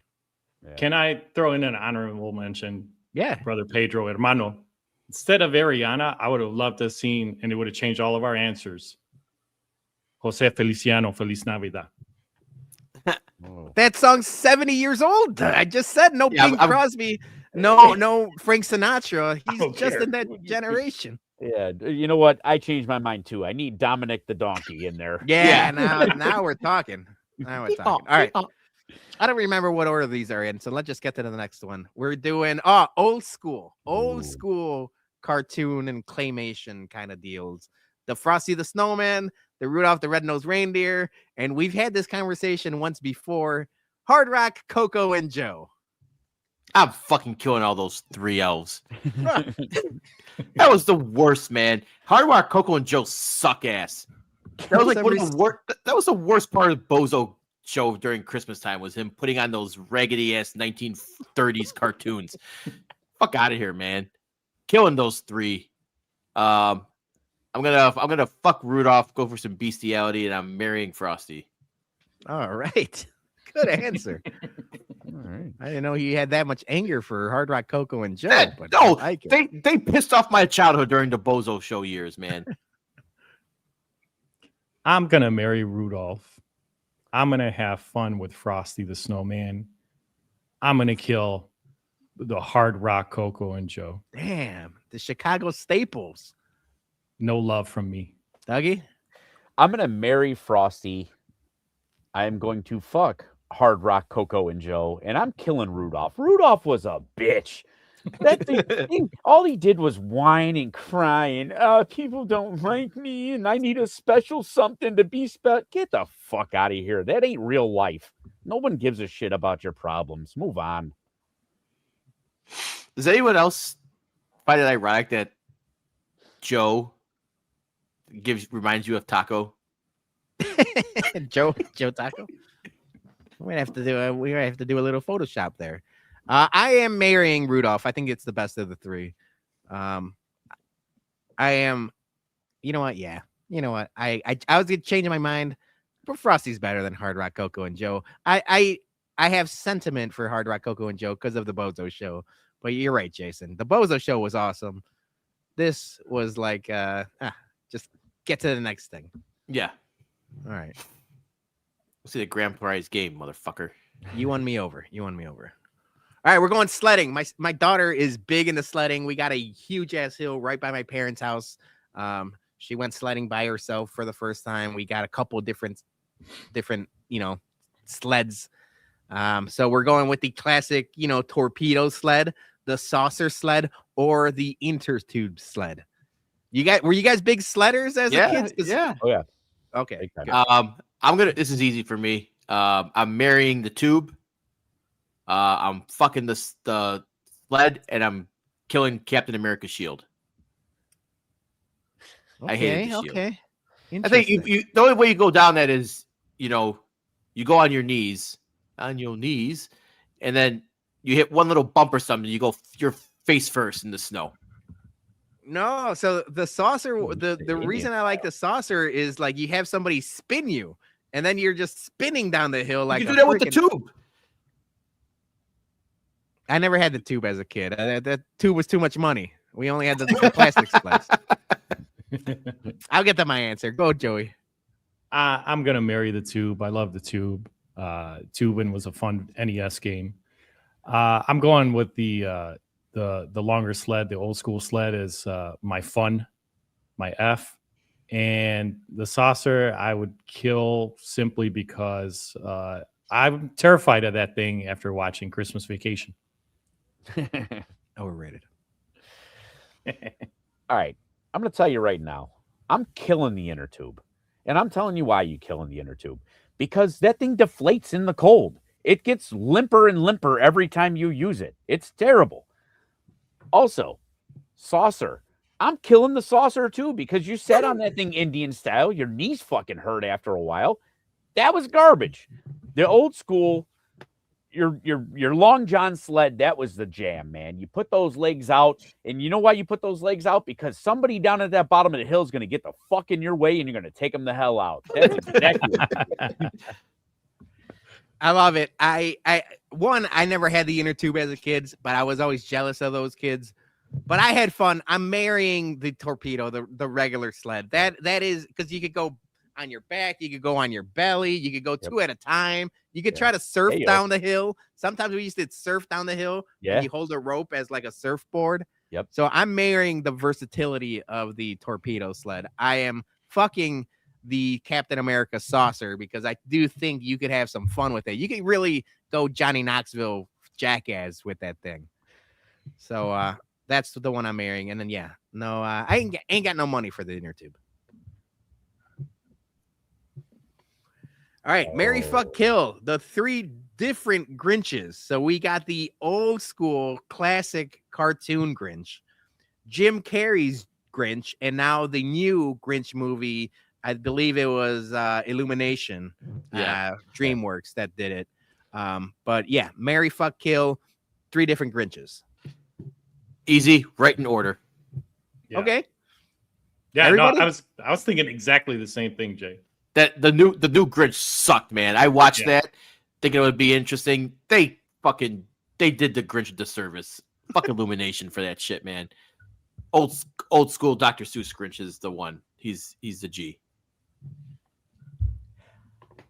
and the sad part is I think if Illumination would have done half of a better job, it could have easily beat the Jim Carrey one because I didn't like the Jim Carrey one nearly as much, but I hated the Illumination one. Yeah. And unfortunately, Hunter's fixated on it. My kids liked the new one. I'm dying. My kids like the new one. I never liked it. I think I was at the point. Maybe I'm wrong. We're all the same age. I thought I was too old for the Jim Carrey Grinch movie. Maybe I was like jaded. I was in my like emo phase at that point where it's like, it was like mid 2000s, I think. Yeah, I feel I was already in high school. Like the Jim Carrey Grinch did nothing for me. Yeah, but maybe it was the sign of the times or whatever. So I'm marrying old school Grinch. I'm fucking the new Grinch because I do think the kids nowadays really, really like it. They do. Jim Carrey did nothing for me, so I'm with Southside JT. Yeah. All right, we got two left. So this is you can't tell by the picture here, but at least in my family, we celebrate. It's basically a 2-day long celebration, but we break it up. So marry, fuck, kill, Christmas Eve, Christmas morning, and Christmas dinner. Ooh. All right. Well, easy for me killing Christmas dinner because we do like more of a Thanksgiving time wise where it's like it's like the Lupper, it's like 3:00. So we don't do a late night dinner. So that's easy. So I am marrying Christmas Eve, one of my favorite party nights of the year, and I'm fucking Christmas morning, because the older you get, you just wake up and you start cooking. There is no more Christmas morning for me, especially since I don't have kids. It's I wake up and here's your gift, honey, and then all right, get your ass to the kitchen. We got work to do. Wow. Hey, I got 7 dishes I got to cook Christmas Day. So What are you, Italian? yeah, I'm doing a roast leg of lamb and a beef tenderloin Oh, nice. on Christmas Day. Hell yeah. Oh shit! Happy birthday! Happy early birthday to Jerry O'Sullivan. Yes, happy birthday. I like it. Cheers. Happy birthday. He got Jerry. fucked on gifts. You know it. Yeah, Yep. that's a tough call. Yep. I feel your pain, Jer. All right, boys. I'm 5 days later. I'm gonna marry Christmas Eve. In our culture and Mexican culture, it's a night that everybody traditionally gets together and actually has our formal dinner right at midnight in Mexico. So I'm gonna marry Christmas Eve for that.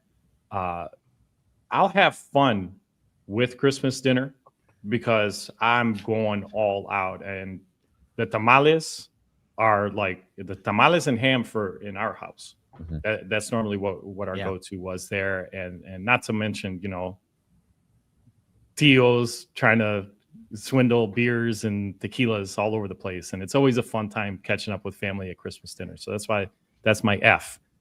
I'm gonna kill Christmas morning now that I'm old because I don't care no more. I'm gonna be like just waking up late and okay, when is dinner ready so we can go? All right. So I unfortunately come from a broken home. My parents got a divorce, and we celebrate. It sucks now that I'm married. Because yes, we do Christmas Eve by my dad. We do Christmas morning with my mom, and then we do Christmas evening with Mary's parents. Okay, so who are you? Who are you offending with this one? Oh, 100% killing breakfast with my mom. It's terrible. Well, this is why I'm going to tell you why it's terrible. It's because mostly all of the burden is on me to cook.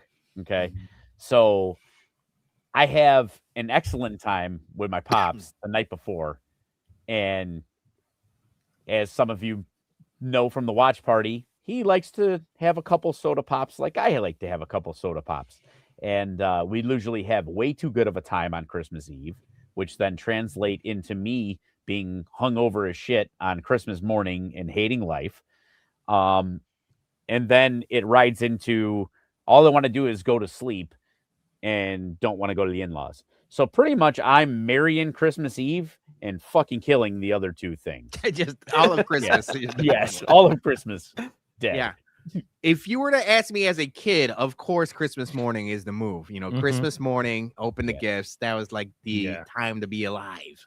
But as you get older, you start celebrating with friends, family, cousins, Johnny, Joel, everybody. Christmas Eve is the move. Everyone's getting sauced and eating tamales and drinking and having a good time. We stay up till midnight. We sing songs and we pray and rock baby Jesus to sleep. And it gets weird, but it's funny. And your tias are yelling at you for not taking it seriously. And we're all half drunk laughing. And sometimes people get offended. All of that is the best. So I'm marrying Christmas Eve. I'm fucking Christmas Day because it's still very much, the opening of the presents. Now you got kids. It's a very, very fun time. And yeah, Christmas dinner, by that time, everyone's either hungover and just want to get the day over with. Is Midnight Mass going to be the highest rated mass in history this year? I think so. We got a Pope doing the mass? Yeah. It'll be a different time. It'll be obviously like probably 2, 3 in the morning, Chicago time. But I'm sure it'll be on TV for us to get up and watch, or watch as we begin our hangover. I'm gonna watch it live and thank El Papa for Munetaka Murakami. And for the first overall pick in the draft. Yep. And Bears beat the Packers. This is good. All right, last one. We're gonna wrap it up, and it's gonna be tough because it's not everyone's tradition, but it's my tradition, and Joey P's a part of it. I'm gonna marry, fuck, kill. Oh. Pork tamales rojos green tamales or tamales de dulce, which I are don't just even- sweet dessert tamales. I was gonna say I don't think I ever had the third one, so I'm gonna kill that. I was going to substitute that one with rajas con queso, which Joey P. It's Yeah. basically cheese and cactus nopales. Nopales. But I didn't know if you guys knew the rajas con queso, so maybe I should have done that one. I wasn't sure, but this is basically I wanted to judge your guys' tamale etiquette. I'm more of a queso por planto. Oh, see, there we go. Yeah, All right. and that's more along the line of the queso con rajas. And then you could pick. You Mhm. know what? Just order your tamales. You don't have to marry fuck kill. Are you doing chicken? You doing pork? Are you doing green? Pork. Are you doing red? What are we doing? Pork. Well, I guess you could say, yeah, I'm going pork all the way. I'll do chicken with green, but yeah, it's pork all the time. Yeah, my tias are gonna obviously offer all of them, including the disgusting ones Peter has listed on the far right. Yeah. But just as my preference, Taqueria El Milagro. Don't tell my tias. Don't listen. They make awesome chicken tamales in salsa verde. So that would be my Mary. My F, I'm effing them pork ones. I'm porking the pork. And the dulce tamales, they're basically a dessert to me. It is. You know, There's if I have one. There's a dessert. You have it with some hot chocolate or some champurrado. It's like a dessert tamale. Mhm. But yeah, I've long said that red pork tamales are the gold standard tamales. They're the fastball, if you will, and then everything else falls under that. But I do like green tamales. But yes, a lot of people do chicken green instead of green pork, which I still think pork are very good. Green pork is Yes. it's sneaky. Could be better than the red if Exactly. Mhm. Exactly. Green pork could be awesome, but you just don't see it enough where Yeah. like people have gone shredded chicken. You gotta with use the right route. green. You gotta use the right green sauce for the pork. Mhm. Otherwise, Yeah. you'll fuck it up. Aaron saying rajas for the win. Rajas is very good. Very They good are. tamal. They really But are. But remember- I need a little protein in my meal. Remember, Peter, Aaron's banned from the tamales for her Packers prank on us. Oh yeah, that's true. That's true. You put her on the banned list for tamales. Now I will tell you this. For me, the chicken has to be dark meat. It can't be Mhm. fucking dry ass. That's a good Because call. Yeah. dude, that dry ass fucking chicken breast most of the time, Mhm. terrible. But yeah, those dessert tamales, those came from the devil. Those things suck. The like I had a strawberry one time, and I can't remember what the other With one raisins in it. was. Dude, I was just like, what are we doing? I don't know why that does that every so often. I thought you liked dessert tamales for a second. No, no. Yeah, right. It's like, Whenever hey, I take the slides away, sometimes it goes to the 2-person slide instead of the 4. And it's not, I didn't click a different button. I don't know what's up with StreamYard. Always, blame StreamYard. All right, But yeah, that's Christmas. Merry Christmas talk. Let's eat tamales all week long, baby. let's bump some people. I think he's a bum. I think he's an absolute bum. You call me a bum?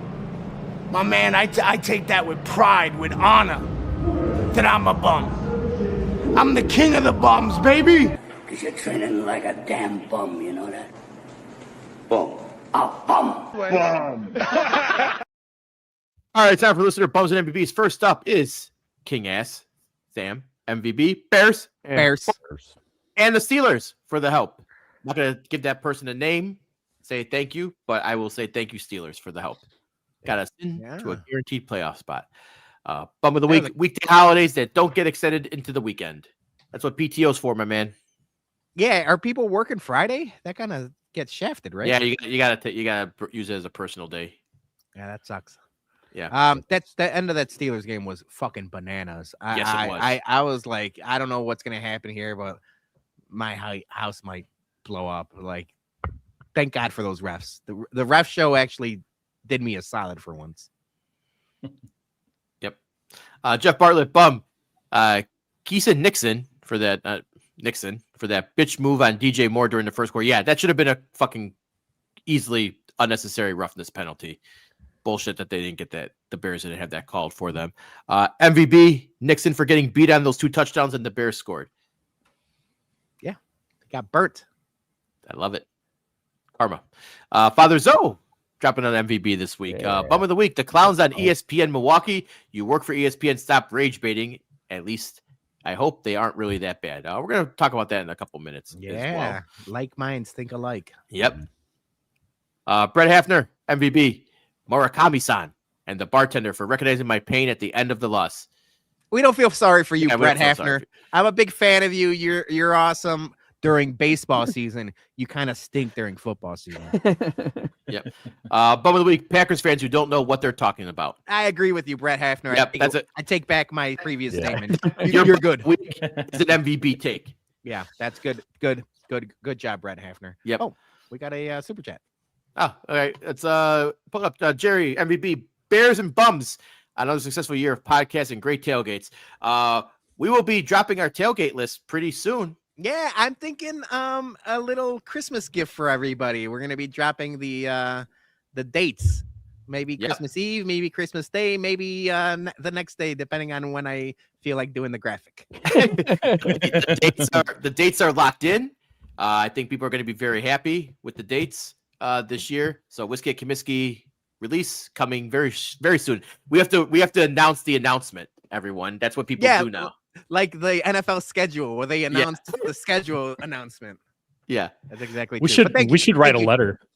Thank you to Jerry. Yeah. Happy birthday, Merry Christmas. cheers, Jerry. Yeah. Who would be our insider that would like drop like one of them or two of them before You want me the to schedule comes you want out? me to text Gabriel? Yes. Just tell them opening day. He could be our Bruce Levine. Right. Yeah. All right. Next All one. right, next up, we got the Love Family. Bum of the week, me for missing, not me, HBIC, him, the Love Family, for missing the watch party. But Christmas family, you know the drill. Yeah, we wish we could have had you there, but we get it. MVB Chicago, the greatest city in the world. We are having a time. We are stacking W's all over. Embrace it. Ride this wave. Never a doubt. Think big. Drought is over. Let's ride. Let's go, baby. All the catchphrases. Bears playoffs, Chicago Fire playoffs, White Sox making moves. Everything's coming up Millhouse. Except for the Blackhawks getting a #1 pick again. Your guys' team stinks. But we love the Love Family. We Yeah. do love the Love Family.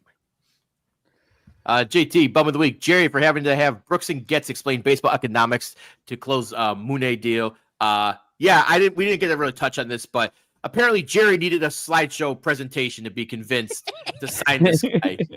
And to that I say, if you need to be convinced to sign a fucking star, just fucking sell the team already and let your GM make the moves, man. And your vice president of baseball operations, whatever fucking Chris Getz title is nowadays. But you just shouldn't have to PowerPoint an owner to sign a guy. That's fucking ridiculous. I agree with that, but now I'm thinking outside the box. Maybe we need to show this to Kevin Warren, and Kevin Warren slideshows JB Pritzker. We need more slideshows to get this shit done. For the economics of Arlington Heights development, yeah. Yeah. Apparently he's Infrastructure. too dunce on that as well. So MVP Dougie and Joey for hijacking a late night version of the Baloney Show. I hear Jake Paul lost. That was good stuff, guys. Yeah, that was probably one of the funnest parts of the night, was just every so often, because obviously it was titled Jake Paul gets knocked out, but we just started rambling on stuff. But just to stay in the algorithm, every once in a while we were like, by the way, Jake Paul got knocked out. Bears. Sean Janko, MVP to Peter for the hookup for getting Staley to my 4-year-old and hooking me up with some bum swag.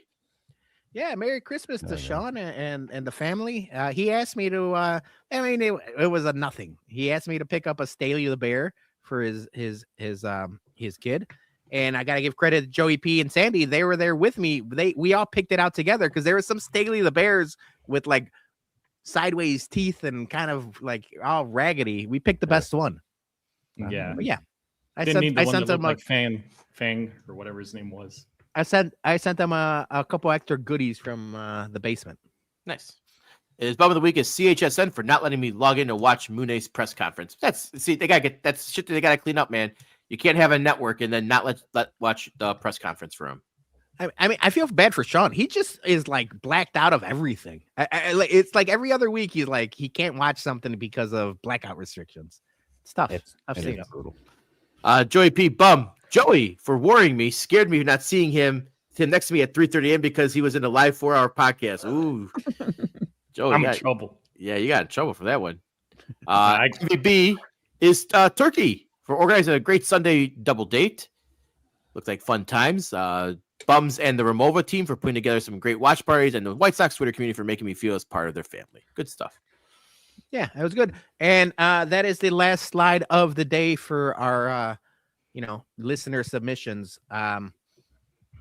Mailman Jack did text me. His wife's not feeling good, under the weather. He did MVB Modern Medicine, but we're telling her best wishes. We hope you feel better. And Merry Christmas to the Mailman Jack family. Again, see, this was not me. What is this? Every time I take the slides away. Nice. Damn. All right. I'm going to kick us off for our bums and MVPs. I didn't really have much except, we already talked about it earlier. Jake Paul is my bum of the week just for that pathetic performance. And I hope, he stops with these over-the-top boxing performances now. Go back down to the ranks and work your way up. Like, it's not fighting old-ass fucking people. Yeah. So, bum of the week, Jake Paul, for that fucking shit show he made us watch on Friday. Hell yeah. All right. Let's go with Joey. I'll go with my bum of the week first. I'm going Kevin Warren. The release of that letter. Kevin, we pray together. We wash our cars together. We do our morning rituals together. Come on, dude. Really? Yeah. I'm doing my best job I can, man, to defend you. And it's indefensible. Okay. So the next time you get a crazy idea to send out a letter during the biggest week of all time, do better, man. Do better. So, good, better, best. Good, better, best. Exactly. Now I'll go over. That's the only bum of the week I had. MVP, got a few. I don't know, director. If you got a photo, you can throw up for me if you get a chance. I'm on it.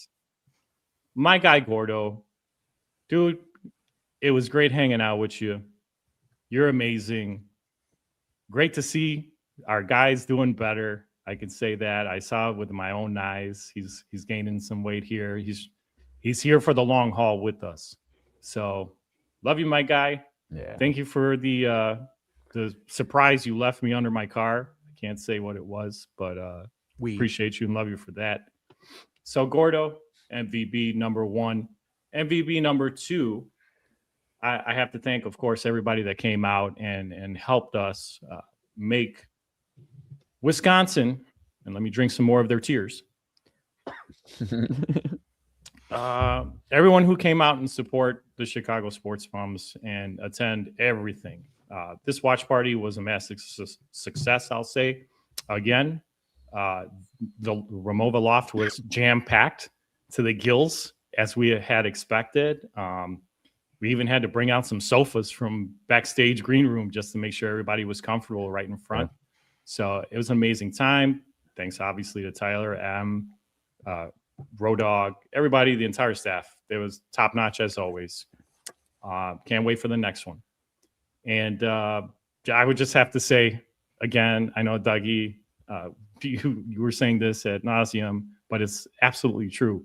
You don't want FOMO. Mm-hmm. So when there's a watch party announced, you got to get in early with any pre-sale or pre-RSVP, whatever. Just get in right away. The sooner the better, because you don't want that FOMO. That's right. Yeah. And then last MVP real quick. Fonseca Fun Day that we had. Not Sunday, Fun Day. It was an amazing time. Get out of here. Thank you, guys. What is this? Circle jerk? But yes. Thank you. It was fun. Like the Colts. No, yeah, they're circle jerking all right. They suck. Yep. Peter, what do you got? I'm gonna my brain just broke. I'm gonna echo what Joey P said about the Ramova, the watch parties, everyone that came out.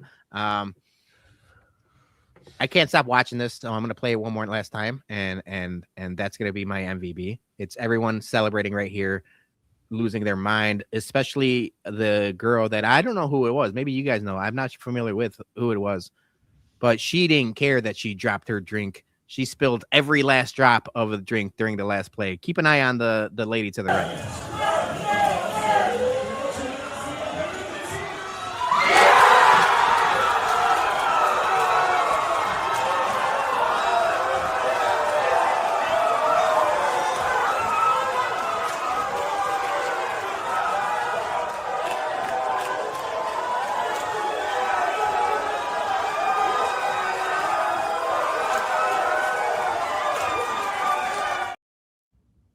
Can't stop watching that. Good thing she didn't slip and fall in her own drink. She somehow spilled like 48 ounces of beer in like a 12-ounce cup. It was unbelievable. But I mean, it was electric, man. That's the MVP. The feel, Dougie, you chinning up and never a doubt, and everyone started believing, and the bear suit and everyone cheering. That's why we do these things, those moments, those memories, and we don't get many of those as Chicago sports fans, although we are turning things around thanks to El Papa. So thank you to everyone that came out, and thank you to, the Bears, Ben Johnson, Caleb Williams, DJ Moore. They are my MVBs. And my bum of the week, this is something I do once a year, and especially true that Saturday for the watch party. I-55 traffic. It typically takes me like 25 to 35 minutes to get to the Romova. Mm-hmm. It's fine, An hour and 20 minutes because I-55 was a parking lot. And I understand, people are going to the Bears game, things are doing Christmas things downtown, stuff like that. I get like anxiety when like you're helpless. Like, you're just stuck in traffic. There's nothing you can do. You just got to fucking ride it out. There's nowhere you can go, but it gives me like the heebie-jeebies and I hate it. So I-55 traffic, you're going to my end of the year bums tournament, and I needed to add you there. So that was but shout out to Joey P and Johnny for holding down the fort because we were running late, and you set up the tables and you did everything we needed to do to have a successful watch party. So thank you to you, Johnny. Sandy, I know helped a lot. So thank you. Yep. All right, Dougie, take us home. All right. I'm going to start off with my MVBs. Obviously echo everybody else's sentiment on the watch party. It was electric. Just waking up the next dude, to give you guys an idea of how much fun I had at the watch party, I woke up the next day fully clothed with my shoes on. Yeah, no, that feeling. Yeah, so had a lot of fun.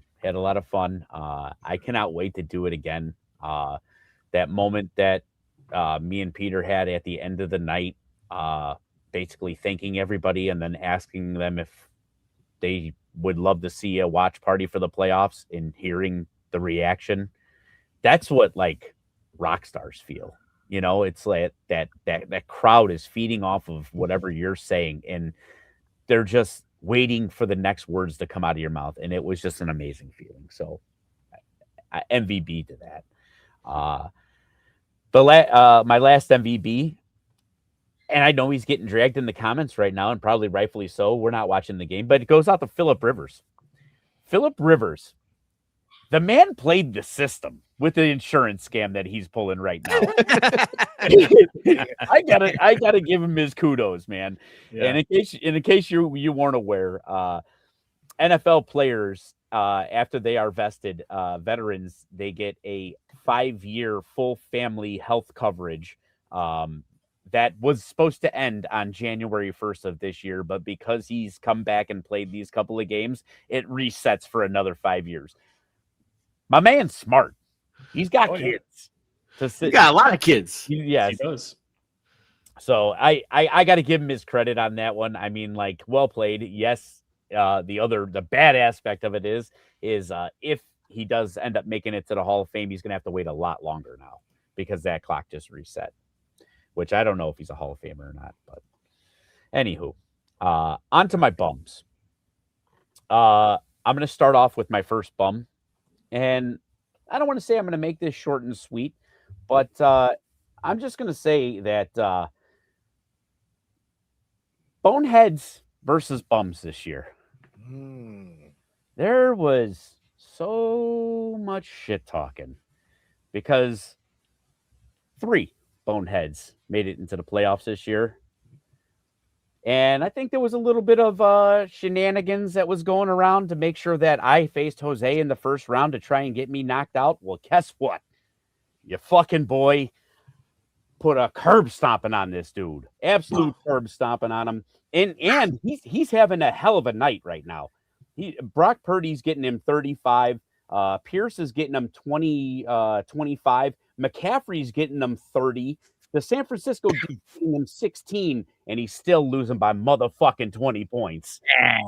Your boy is frauds. He was a fucking fraud. His whole team was a bunch of fucking frauds. Fraud alert. Every single fucking time that dude just found a way to win. And Jason would send us that thing in the morning after. He can't keep getting away with this. Well, you know what? He didn't. He didn't. And now it's my turn. I gotta do a quick look here. It looks like I'm gonna be facing Old Man Luna.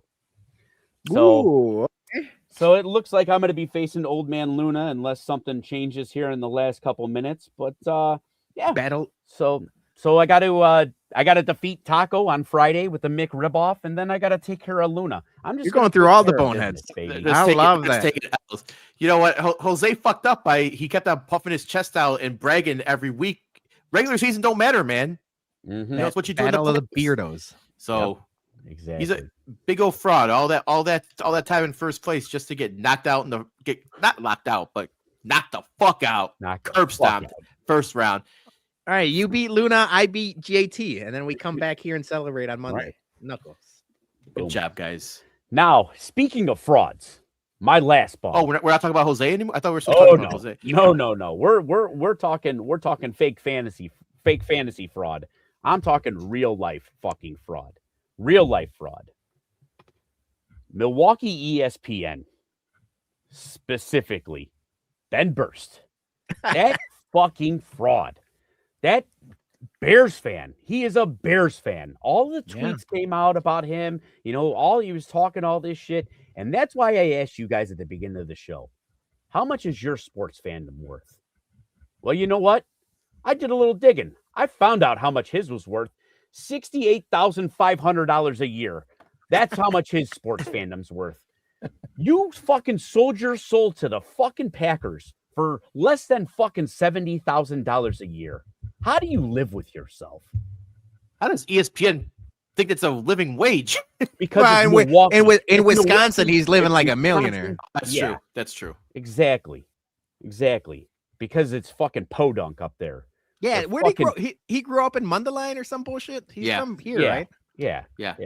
But no, you know what, dude? Hey, it's one thing. You know what? He didn't have to sell his soul the way he sold his soul. You could go up to Milwaukee and play the devil's advocate. You could be that guy that, punches holes and stuff and be the bad cop up there. But no, he went up there, changed his whole religion. And you know what? Fuck him. You sold your soul. You're a bum. Yeah. What a wonderful way to end our Christmas show. Merry Christmas, motherfucker. Yeah. Merry Christmas. Merry Christmas, Happy Hanukkah, Crazy Kwanzaa, a tip-top tet, and a solemn, dignified Ramadan.